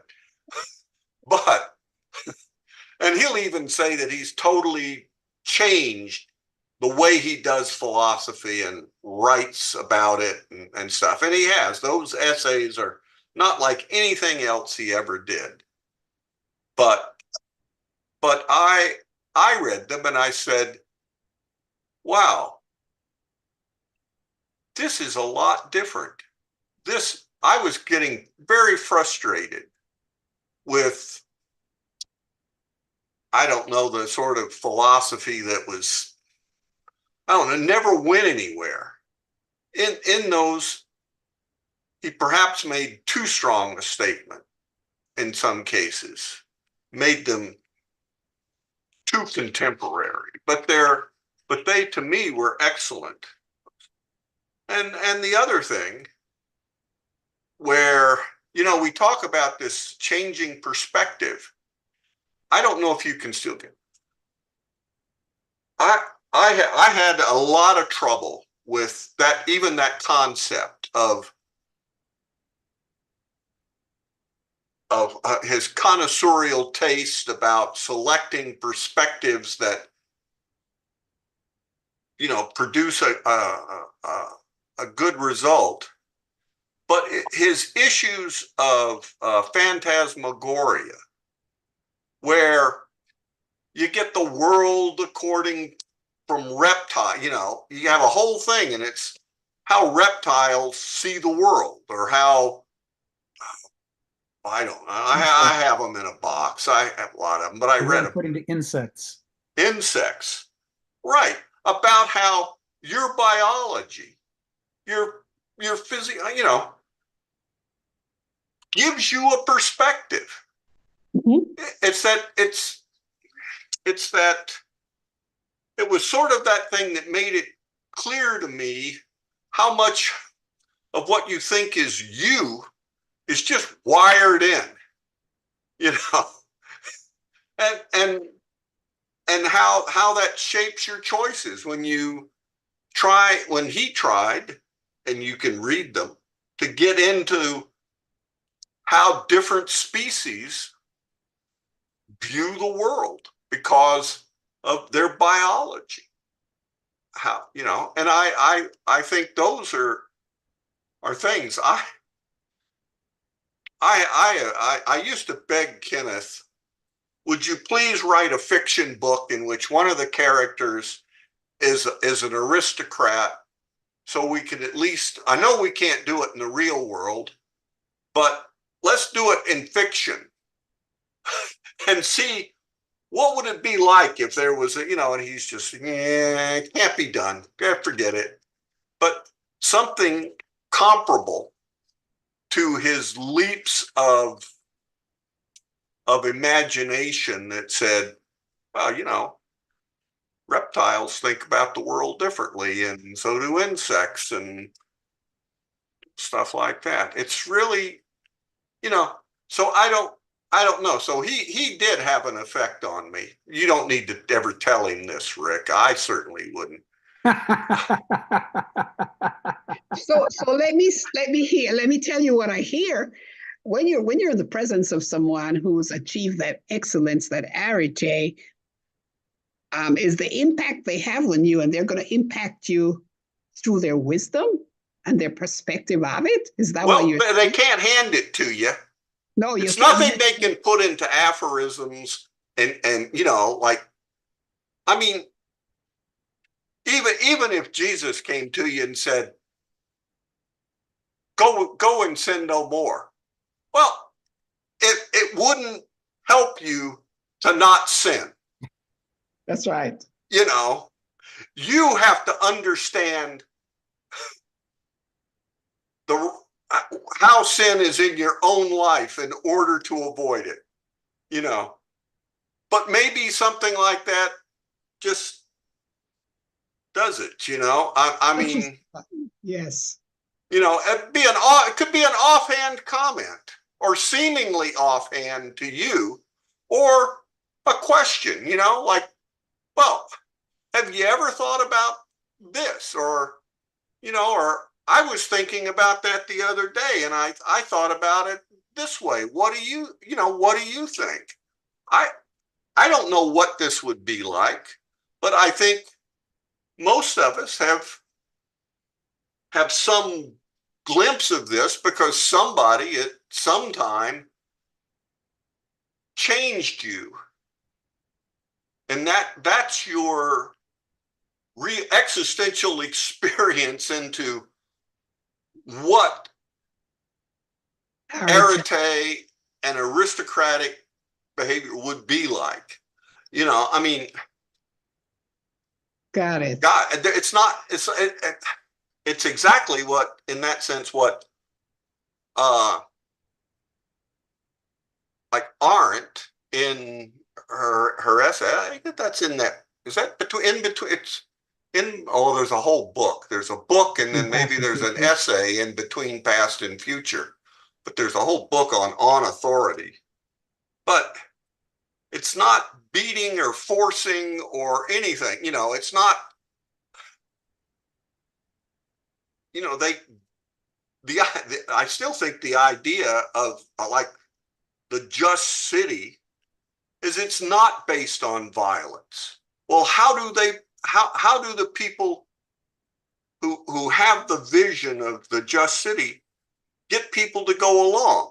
Well, there's the gloved fist, you know, they pretend that they're going to persuade you, and they are, you know, and it's going to be rubber hoses and phone books and whatever else in small cells, or it's going to be demagoguery like a Hitler or something, or it's going to be quietly, calmly. Well, think of it this way, or let me tell you about this fable, you know, or something, or a story, or and suddenly you say, huh, I see that. Yeah. Thank you. And then we can go forward. So I don't know, maybe, I don't know who it would be for you. I know you, I know that when you said, will they be happy or joyous? I suspect they'll be miserable. But they will treat you, you might come away saying, well, for the first time in my life, I've been treated justly. Somebody has treated me in a way that really shows that they understand what my character is and what I needed at this time. Well, I keep talking to people. Who knows? You might find one. Yes, I do. If you find one, let us know.